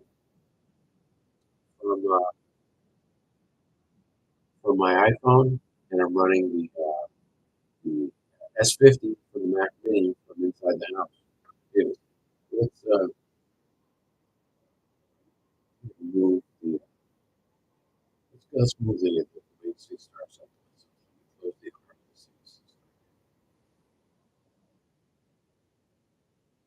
S50 in Miami, and we're gonna have it move now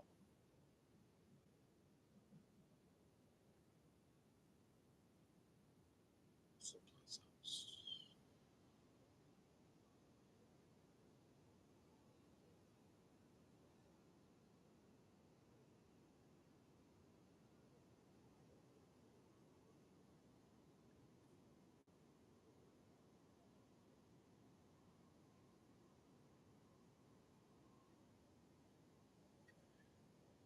Yeah, it's a little tilt here. Let's move the S30 out to some. Let's move it out to some interesting S30. Let's go to something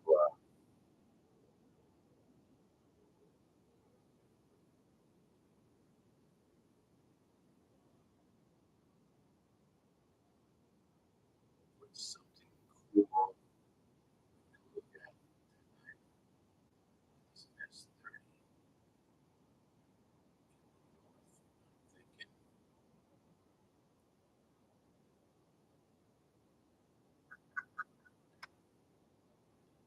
Thinking over here. Go to there goes the owl net northwest. This is a cool net. Small, but very cool. It's green. It does look like an owl. So let's go there. M97 Owl Nebula on deck.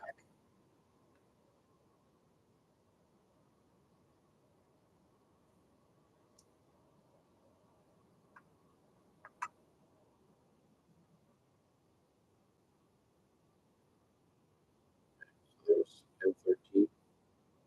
We have Star Cluster. Let me, yeah, we still are waiting for the movie to get up higher out of Texas. It's going to be a while. We're going to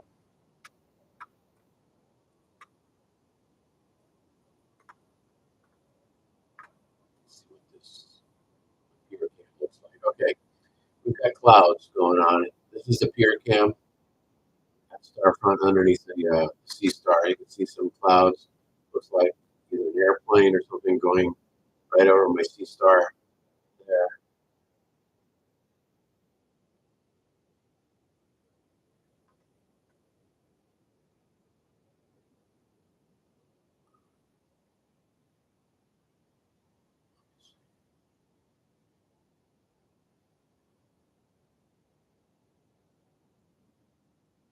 So we've got there. There's a live view of the Sea Star in Texas. Looking up right there. There's a lot of clouds.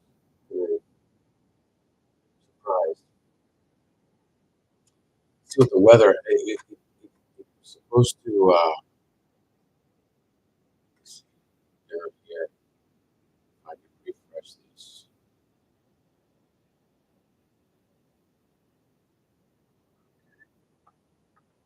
Right, a little cloudy here for the next hour, but it's good. Yeah, more or less. It's not super great. Let me see what atmosphere I can see for tonight in Texas. So tonight, ooh, we got some clouds coming in from the west. 11 o'clock. It's about 10:30, almost 10:30 over there right now.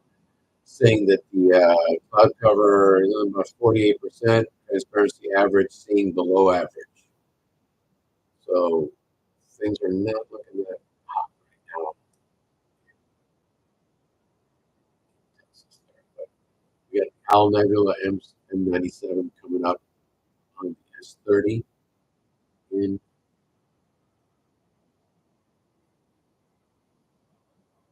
Thank you for joining us. This is Carlos, your host here at Star Pictures Miami, and thank you for being with me tonight. Cosmic Ray, you said the gain needs to come up with gain sensor. Are you talking about the on the Sea Star? Probably.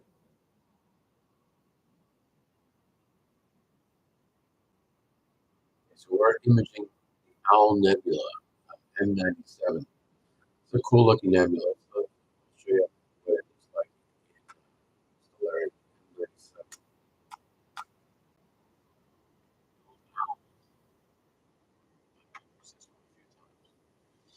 It's pretty dim, almost a 10 in the magnitude. The Owl Nebula, also known as M97 or MGC 3587.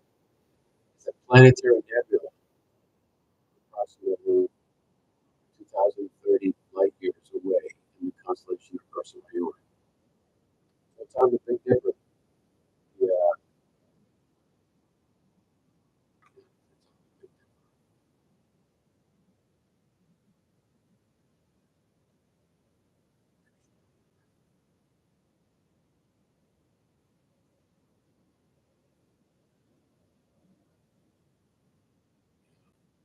that's what I'm going to do. I don't know if that's such a good target to show tonight. It's pretty dim. Let's go to something else.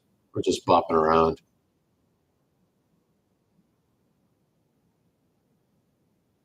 How about we stop at 97, and then we're going to go over to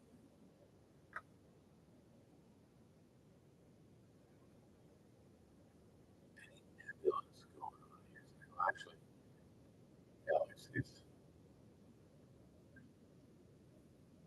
It's a good right one.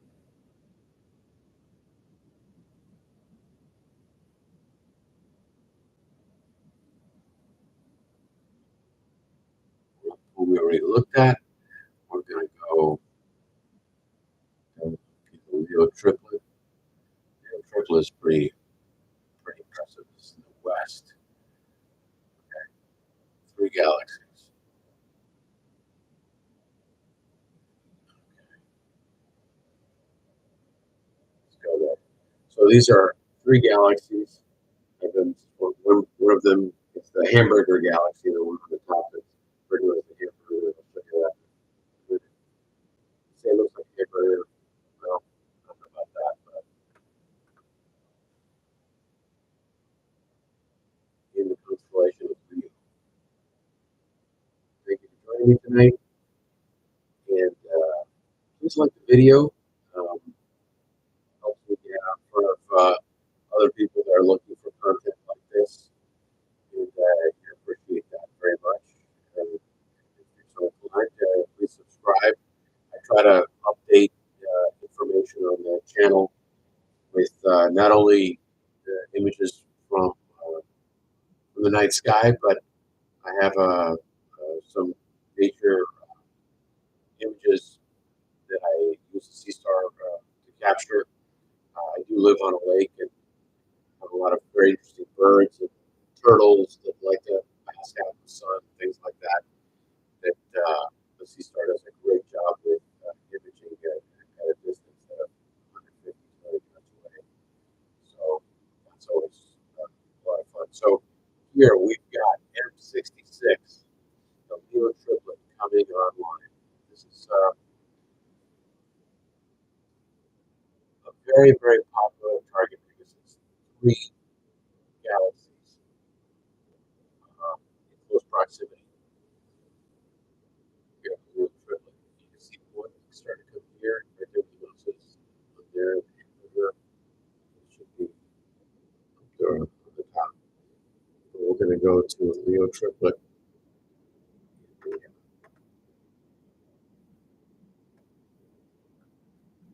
Stellaria. Right here. How small this is. But there it is. Yeah, NGC 3628, that's the hamburger. 66 and M65. So those three. So this is the hamburger.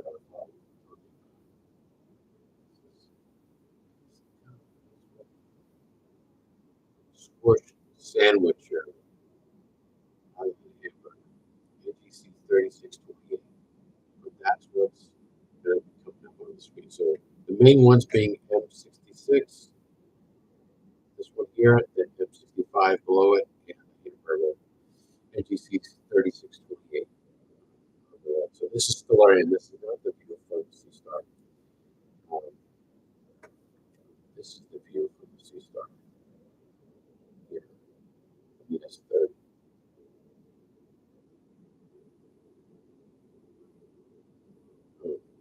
So we've got there M65, M66, and the hamburgers over here on the right. I didn't do the mosaic, but we'll be able to see to get the two main ones there. You see. Going back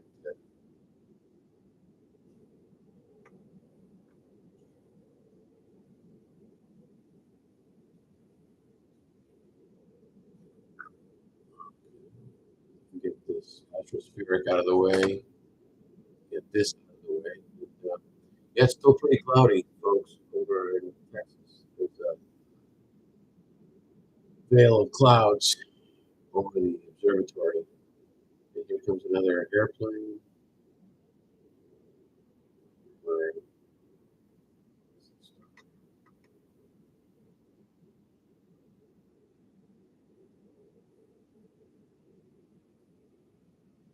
it's moving away. The moon is starting to come up. I can see this bright light over here. I wonder if we can find the moon. Let's tell us these folks see where the moon is. Let's see. Okay, there's M13. I'm going to say goodnight to M13. Thank you very much, M13. Let's see if we can find the moon. I think people want to see the moon. Hopefully, we'll be able to see the moon here. We go. Solar system. It's at 5 degrees. Really, 5 degrees. That's pretty low in the south. Let's see.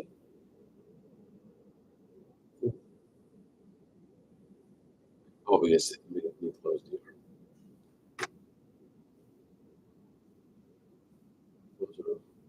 Now we're going to see the sea star turn.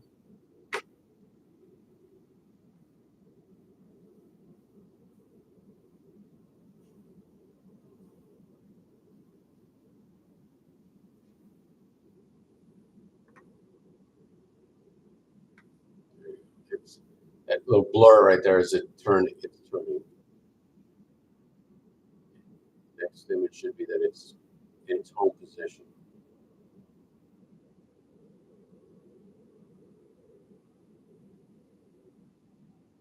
Okay, back in its home position.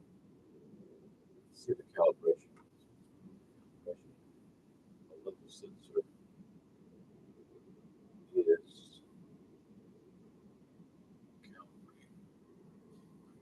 It's back up. Okay. See if we can find it from this position.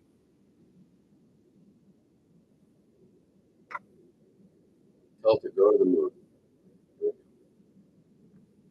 Yeah, what you guys see. Especially with this 50. There's a lot of clouds.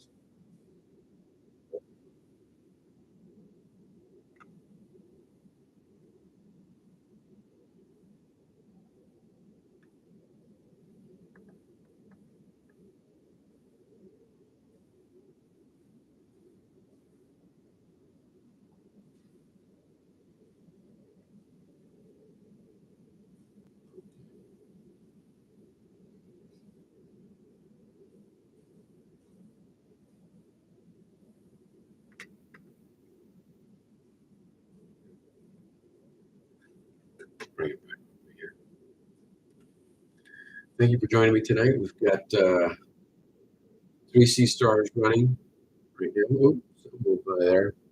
And they caught a little bit of the moon. Come on back. So you can see the lens of the sea star over there. It's scanned. I thought I saw it go across the moon real quick. Oh, there it is. I found it. All right. No, it's not, but I'm going to tell it to center. Okay. We're looking at the moon. That's a live view of the moon from Texas. It's only at 5 degrees above the horizon, which is very low. But there's a lot of, you can see it wobbling a little bit, and that's because of the atmosphere. It's so low on the horizon right now, and there's clouds, the thin veil of clouds. Expand this.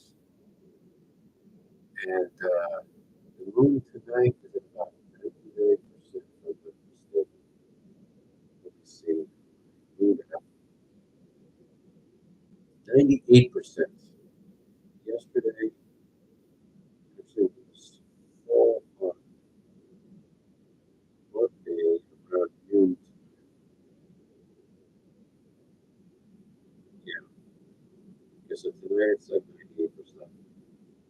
Tomorrow it'll be at 96%. It'll be rising a little bit later, about 10 o'clock. Friday, it'll be rising about almost midnight. So there's the moon right there. A lot of people want to see the moon. And there it is. As it gets higher, we should see less wobble in it. You can kind of see it like undulating a little bit, Looks like it's kind of wobbling. And it's just because of the atmosphere between my telescope and the moon. It's causing that view.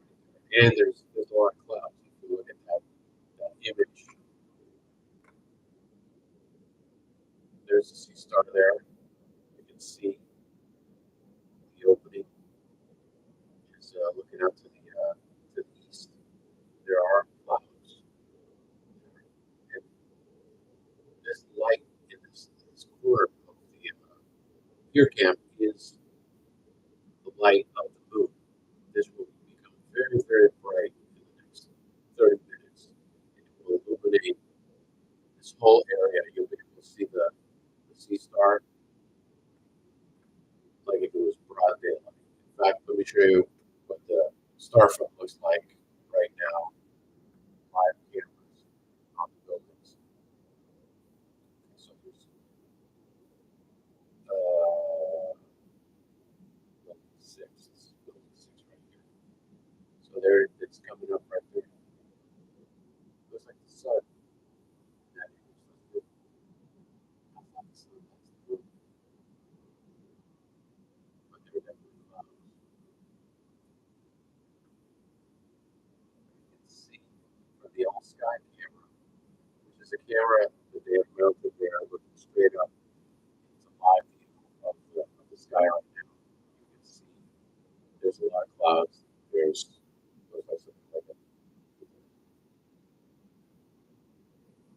satellite or an airplane streaking at the top there. And we've got quite a bit of clouds, unfortunately, at Starfront today. Looking forward to the summer, though. If it's anything like it was last summer in Texas, it should be good. There was a night, there was a stretch. I installed it in July, went live like in August, and about midway through August, we had a stretch of 40 consecutive nights. 40 consecutive nights of clear skies. It was just amazing. The fact that I couldn't believe it.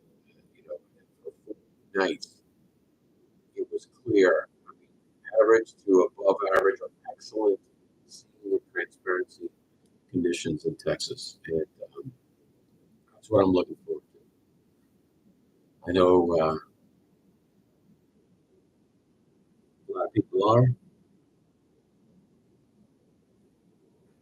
and that's what it's all about. I think. As that moon, look at that. It almost looks like it's daytime.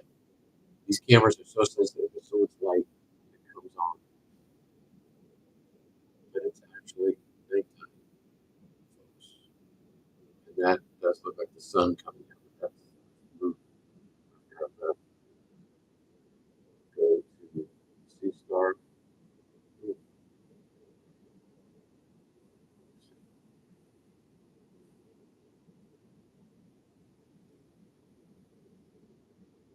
This is the view of the moon. There, that's a one time. I'm going to zoom in twice. Okay,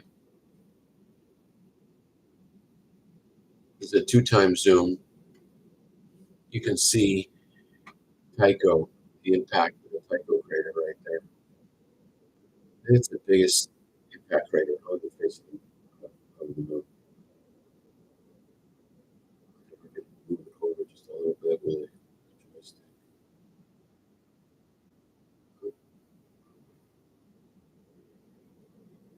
Oop.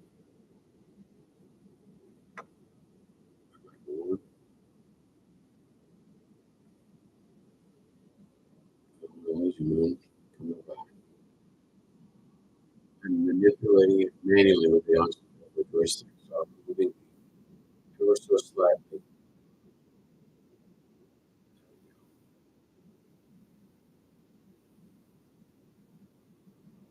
There is the moon zoomed in. Live view.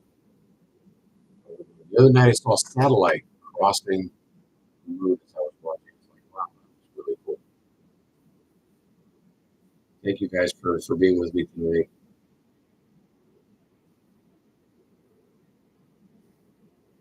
We've got things going on here. Yeah, close this here. If you put the moon up at star front, that's what's going to cut through the clouds. And the moon does a good job, especially when it's full, cutting through the clouds. Even though it looks a little discolored right now, it looks a lot brighter than that.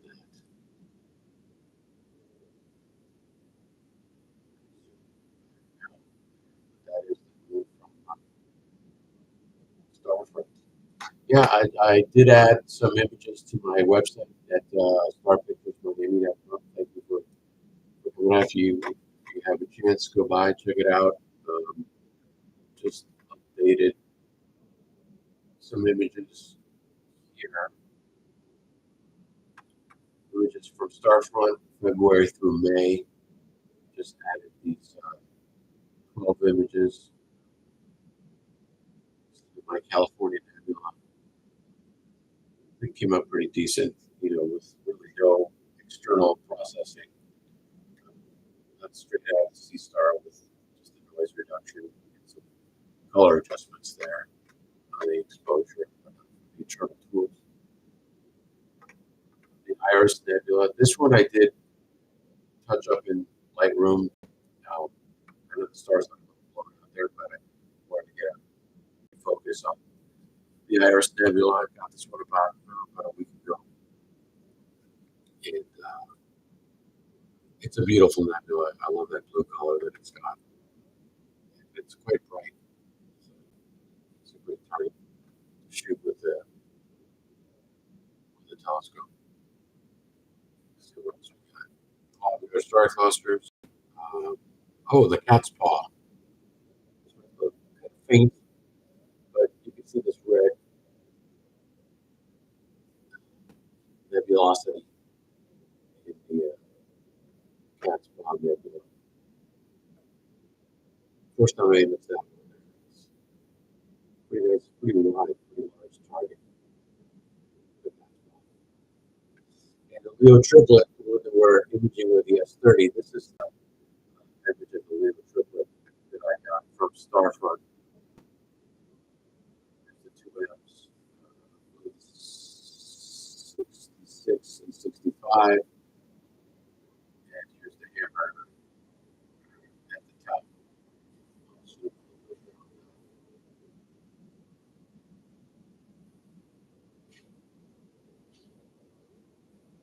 With the S50.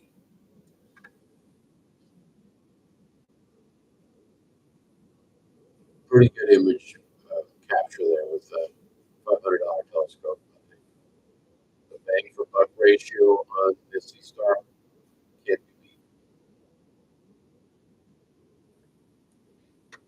There are scopes you can definitely get a better quality, but you have to spend a factor of 10 more than the sea star to get something that's between you get the optical tube, the guide scope, the camera, the mount, right out the mount. That's the mount itself is minimum $1,500 to $2,000 for these harmonic mounts like AM5 or AM3. It just gets very expensive, And what I love about the Sea Star, it's brought a lot of people into the hobby and astronomy and astrophotometry at a very affordable price. And there's a lot of people with a lot of excitement around this product because it is something that is attainable by most people. At $400 or $500, it's almost like an impulse buy for a lot of people. You can set it up in your backyard, set it up in your patio. Doesn't matter if you're in a light polluted area. Get great quality images. Really take it with you anywhere. The S30 is amazingly small, very compact, very powerful. I love it. Here's the butterfly.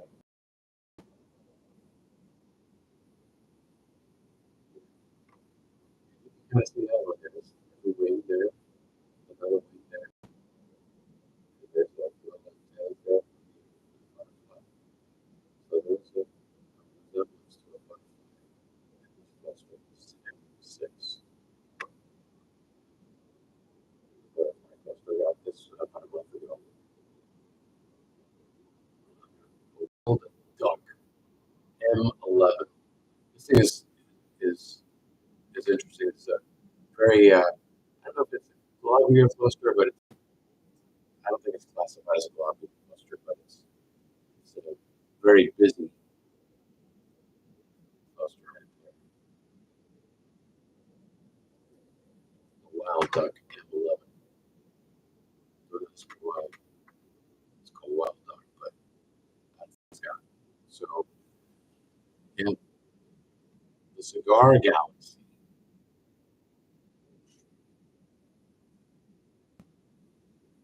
M82. M82. Let me look at something.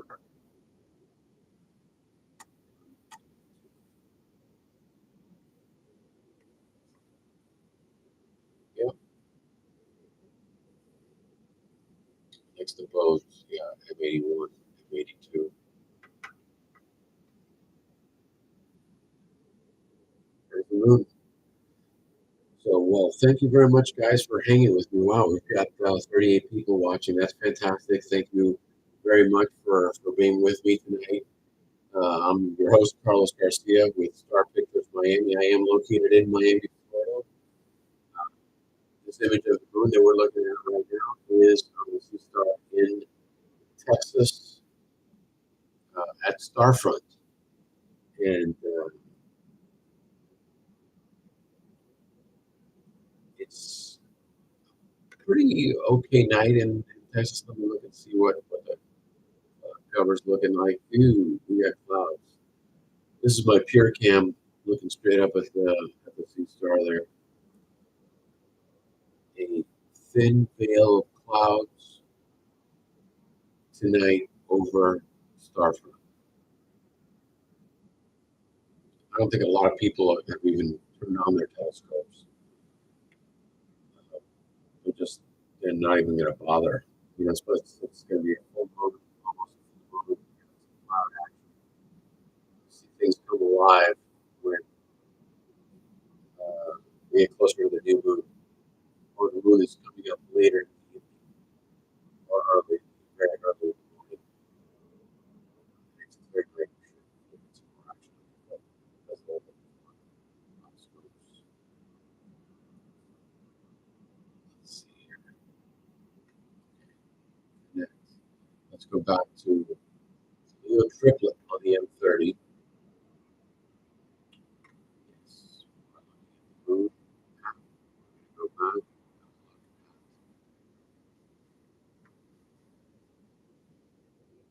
There we go.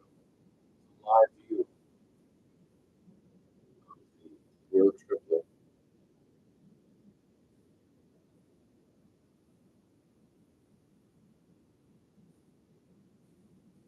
M66, M65. We have got the neighborhood over here. Really interesting. I looked at the mosaic. We'll take a look at it. It's a great feature for the PC Star. You can get a fantastically wide view on the mosaic there. Let's see. We'll be looking at it here. See if this could find the solar system. Moon. That's a 25%. Go to.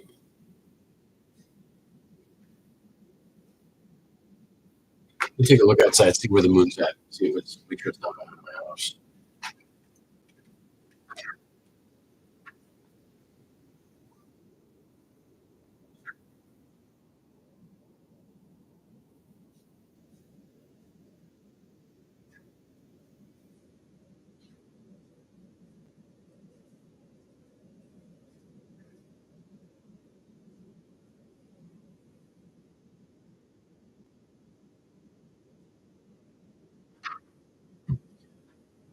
It's getting close. Looking for the moon.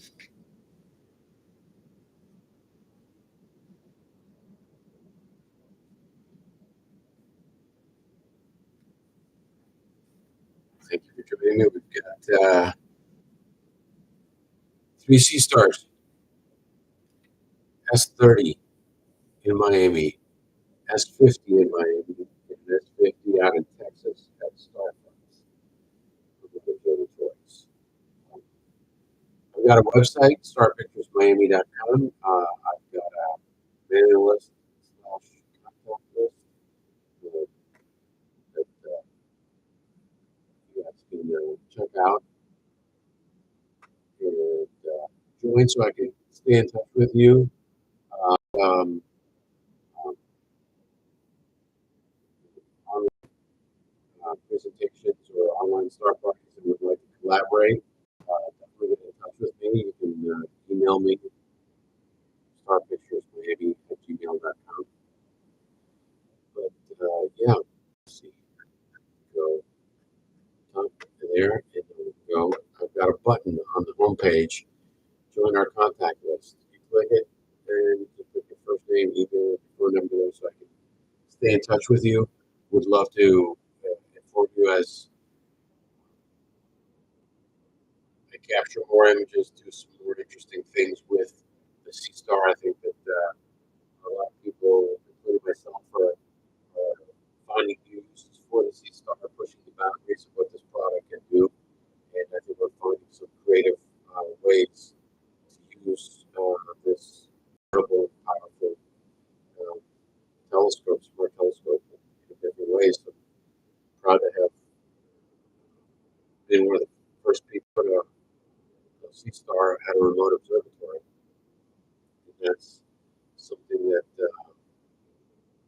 is interesting in and of itself. You know, I did call quite a few observatories around the country and was one uh, observatory. They hung up on me when I told them I wanted to Sea Star. And observatory the other guy, I was like, "You're joking, right?" You know, well, you know, our minimum charge is $800 a month. Goodbye, and basically that was it. You know, nobody's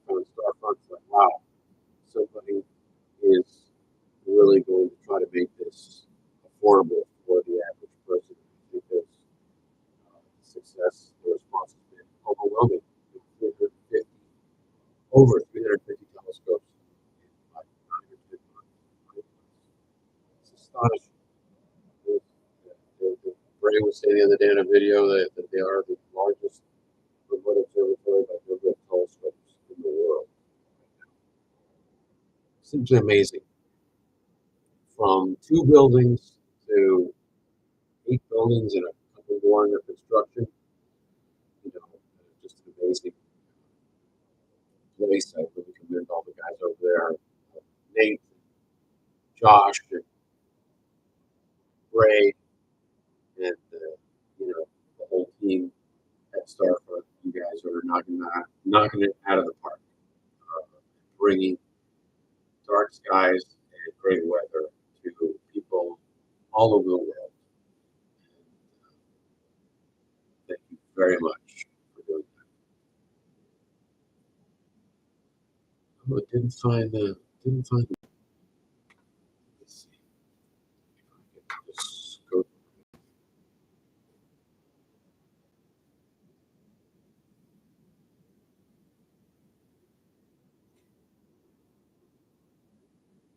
Where? Oh, so I want to keep the S30. So,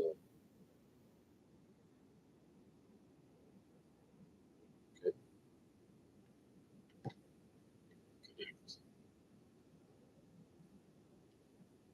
Yeah, I'm having to use the S30 on my iPhone, but I just got this Mac Mini, which I love. I love the M4 Mac Mini.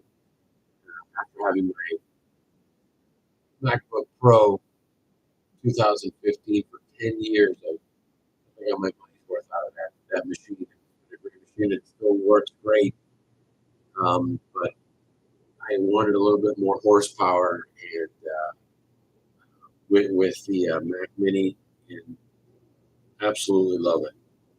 It's great. I got a 34-inch wide curved monitor with the Mac Mini, very powerful and very affordable.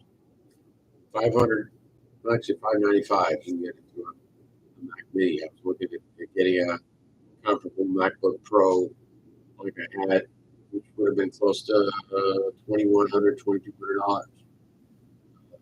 You know, which is great, but I can honestly say my productivity with the big screen has increased for my business, not only my hobby of photography and astronomy, but for my business, it pays the bills, keeps the lights on. Definitely didn't realize how much I was limiting myself by using a laptop exclusively. A one screen, a 15-inch monitor, that really limited for a long time now. It's like having 3 monitors on this wide field, wide 34-inch screen monitor. It's just fantastic. I can get a lot of things done. My productivity has gone up, I'd say, by 100%. So, we highly suggest it. Mac Mini M4, probably the most affordable, most powerful computer that you could buy on the market today. And here we are. Triplet.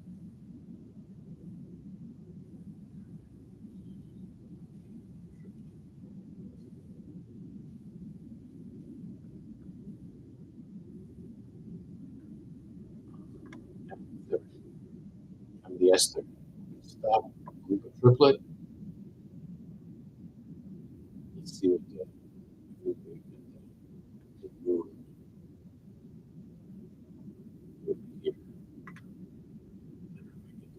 let's see.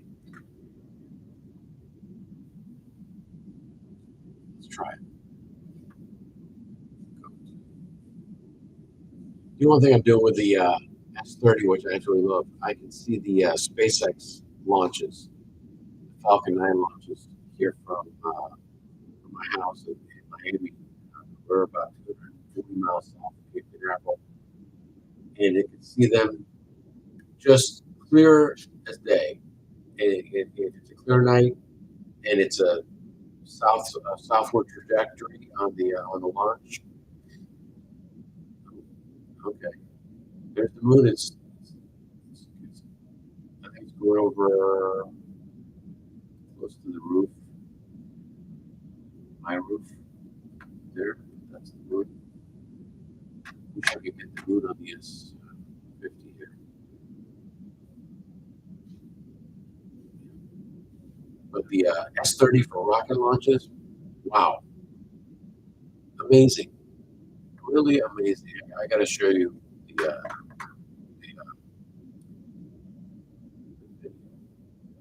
if I go here to open up image, YouTube, show you what S30 can do for the rocket launch.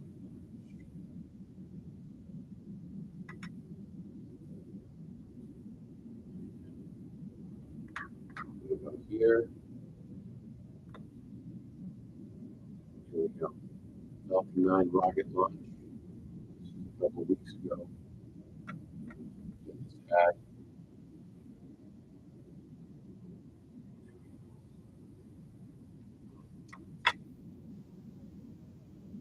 I always know it's coming behind this tree, and there it comes.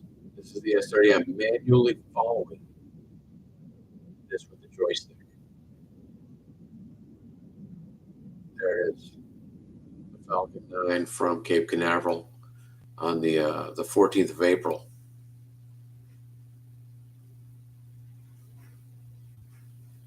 Now, what happens with this is interesting. I had asked the other day on ZWO Facebook page if I could increase the speed at which the arm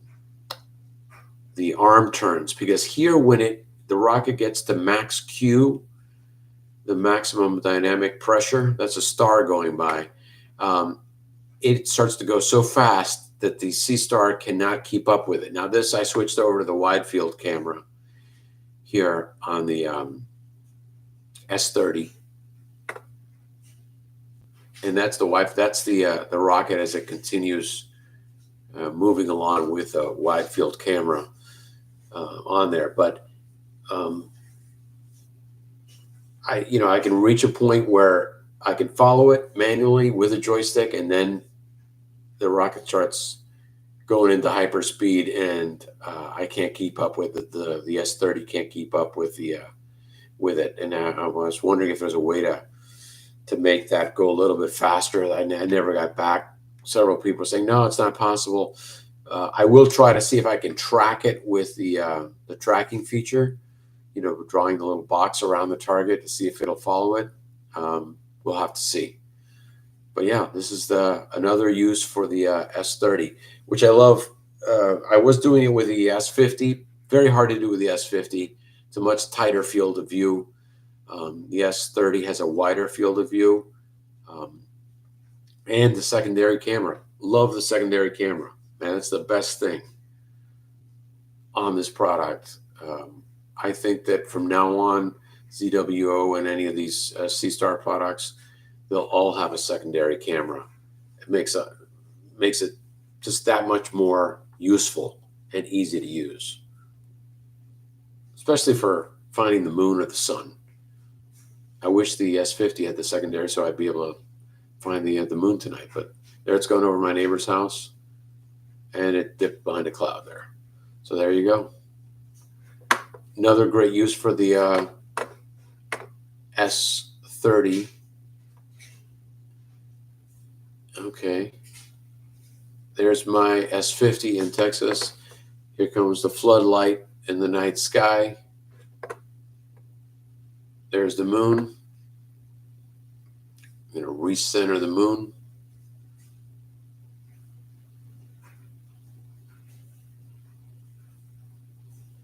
There we go.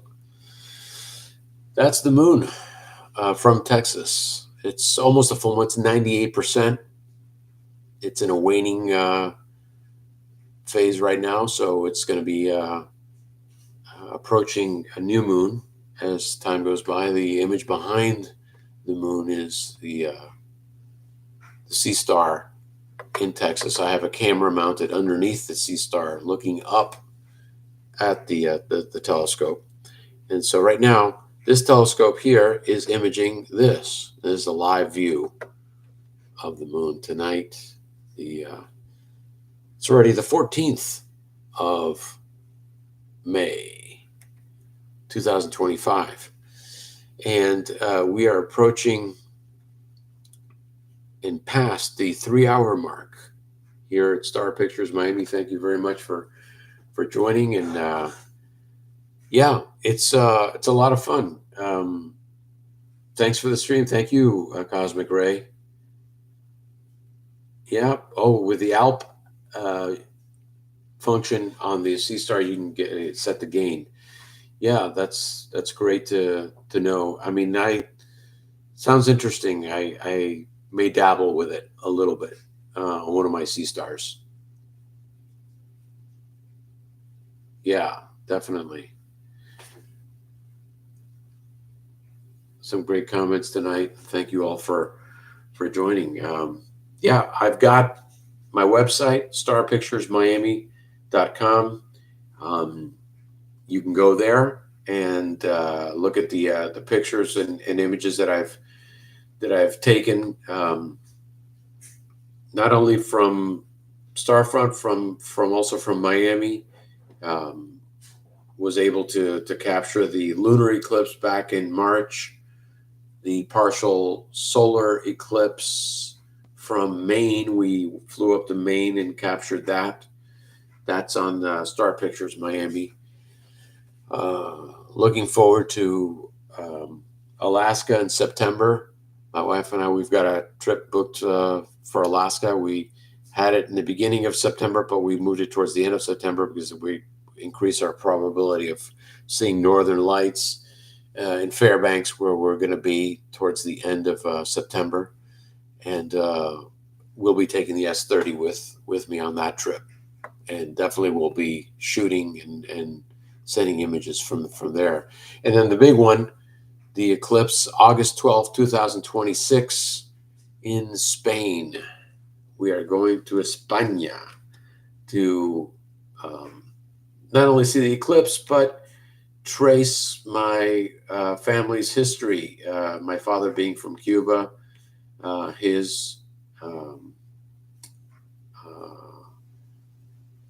grandfather, my great-great-grandfather, hailed from Mallorca, Spain, and came across the ocean on a steamship to Havana in 1890, and it landed there and started the family there in Cuba. So we're going to be able to go to Spain, and it's going to pass over Mallorca, which amazingly is where the history of my family from my father's side is. So we're definitely, my brother and I are going to make it a trip. We're already been talking about it and planning for it for August of 2026. So a little less than a year and a half we'll be in Spain, and we'll bring that with you. But there's the moon in all its glory with the Sea Star S50 from Texas.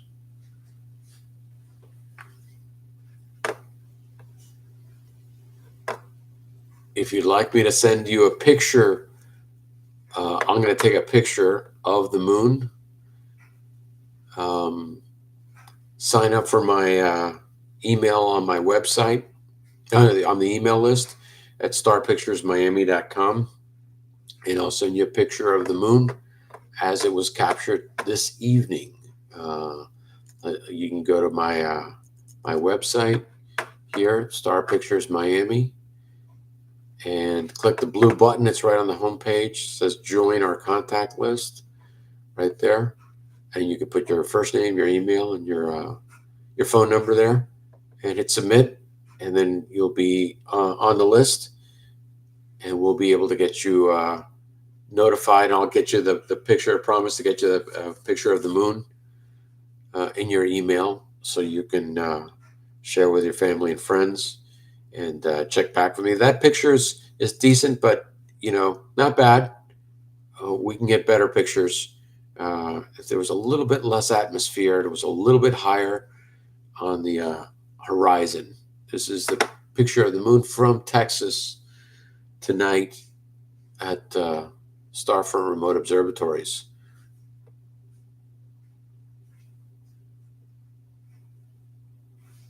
And this view here is from my ASI 662MC camera, which is my peer cam. I'm going to reduce this down.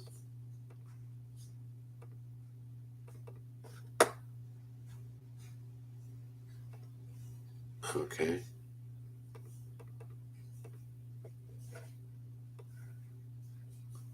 So yeah, we've got the peer cam going on there.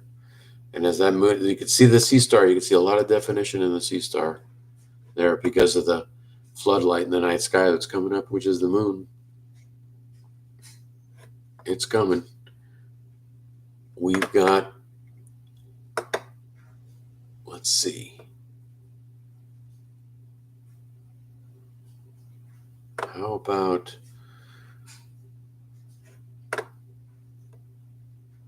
the moon? Let's put the moon back on. Lower that. And here's the moon. That's a live view of the moon from Texas tonight.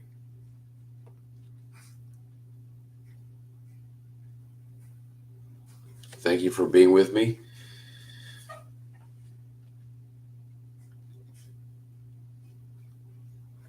Make sure to check my Instagram too, at Star Pictures Miami, and my Facebook at Star Pictures Miami. Also the website, starpicturesmiami.com. And also I'm a proud member of Southern Cross Astronomical Society, which is the second oldest astronomical society in the United States. Started here in Miami in 1922. Believe it or not. And I was like, wow, who would think of starting an astronomy group or an astronomy club in Miami? But later I was thinking, yeah, it made perfect sense. Back in the 1920s, you wanted to get to a very, very dark area. You went all the way down south to Miami. When Henry Flagler built his railroad, they got everybody down to Miami. You could be down here and see a lot of things that you can't see from more northern latitudes. And that's why we have our Winter Star Party in January or February. It's an international event. A lot of people come from all over the world. It's because you could see some southern hemisphere targets that creep over the horizon. Like Eta Carina. You could see the Southern Cross star cluster. You could see, well, Omega Centauri. You could see that. I could get that from my driveway, but some very cool stuff. Eta Carina being the big one. That's the one that I always go for. And, it's only about 2 hours away from my house here in Miami. And it's a great thing. So here we are, the moon live. Well, thank you folks for joining me. We've been on now for 3 hours, and it's been a pleasure being with you this evening. If you want me to send you a picture of this moon, I'm going to snap a picture of it right there. Please, you can email me, starpicturesmiami@gmail.com, or join the mailing list clicking the blue button on the homepage of starpicturesmiami.com. Yeah, I don't know why the moon moved like that. That was kind of weird. Let's see. Go there.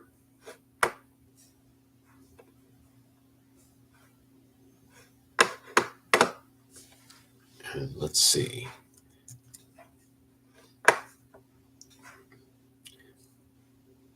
Okay. Oh, no. Oh, let's see. Oh, look, there's the moon with the S30 right there. Let me center that. There it is. This is from Miami. Moon over Miami right now. I'm going to go in 2x zoom. And boom. I'll take a picture of that. I'll send you that picture if you send me an email. starpicturesmiami@gmail.com, and I'll send you that picture. Just for joining me tonight.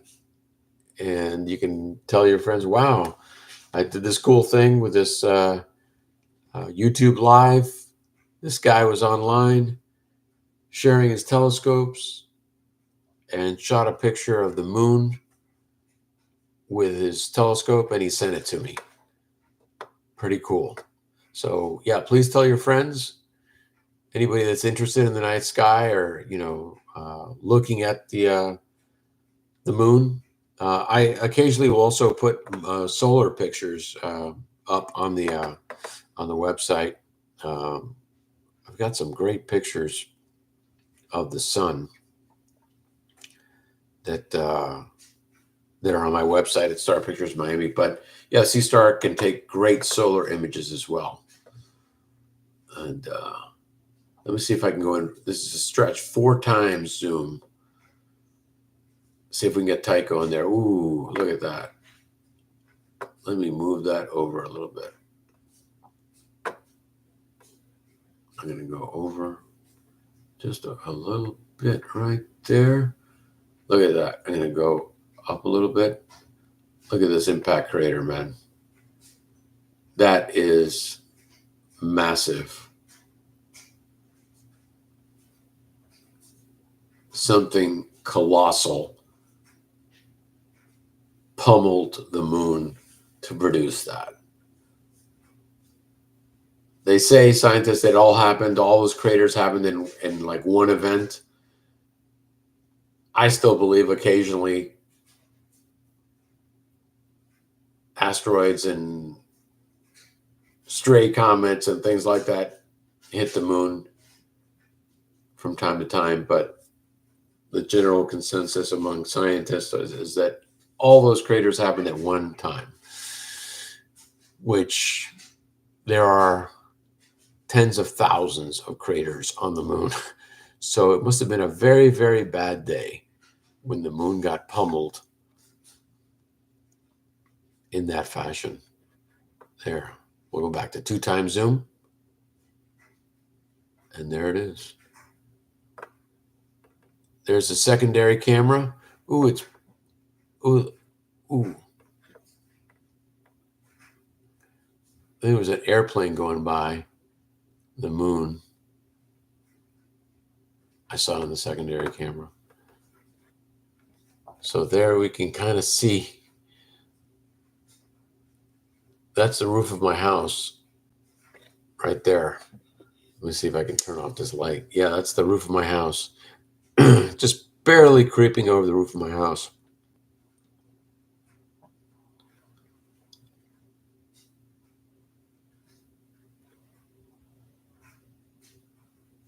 But this is what I love about the secondary camera. I could just, with the joystick right there, make it move. Say I want to make it focus on Tycho. I just double click it and see the red box. Now it's going to focus. The camera is focusing on just that area right there. Boom. Look at that. Now it's even sharper. I don't know why I didn't do that before. I can move it over.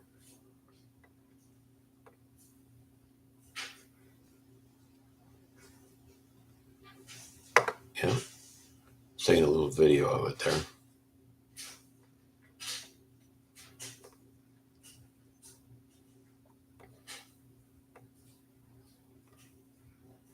All right, well, I'll leave you with the moon over Miami tonight. Thank you so much for joining me here at Star Pictures Miami. It's been a pleasure being with you this evening, and I'll look forward to seeing you on the next online star party here with Star Pictures Miami. Thank you very much. God bless, and have a great, great evening. Remember, if you want me to send you a picture of the moon, like this picture here, please send me an email, starpicturesmiami@gmail.com, or you can sign up for my mailing list by clicking the blue button on the homepage of starpicturesmiami.com. All right, all the best. Thank you very much. Have a great, great evening. Be good. Thank you.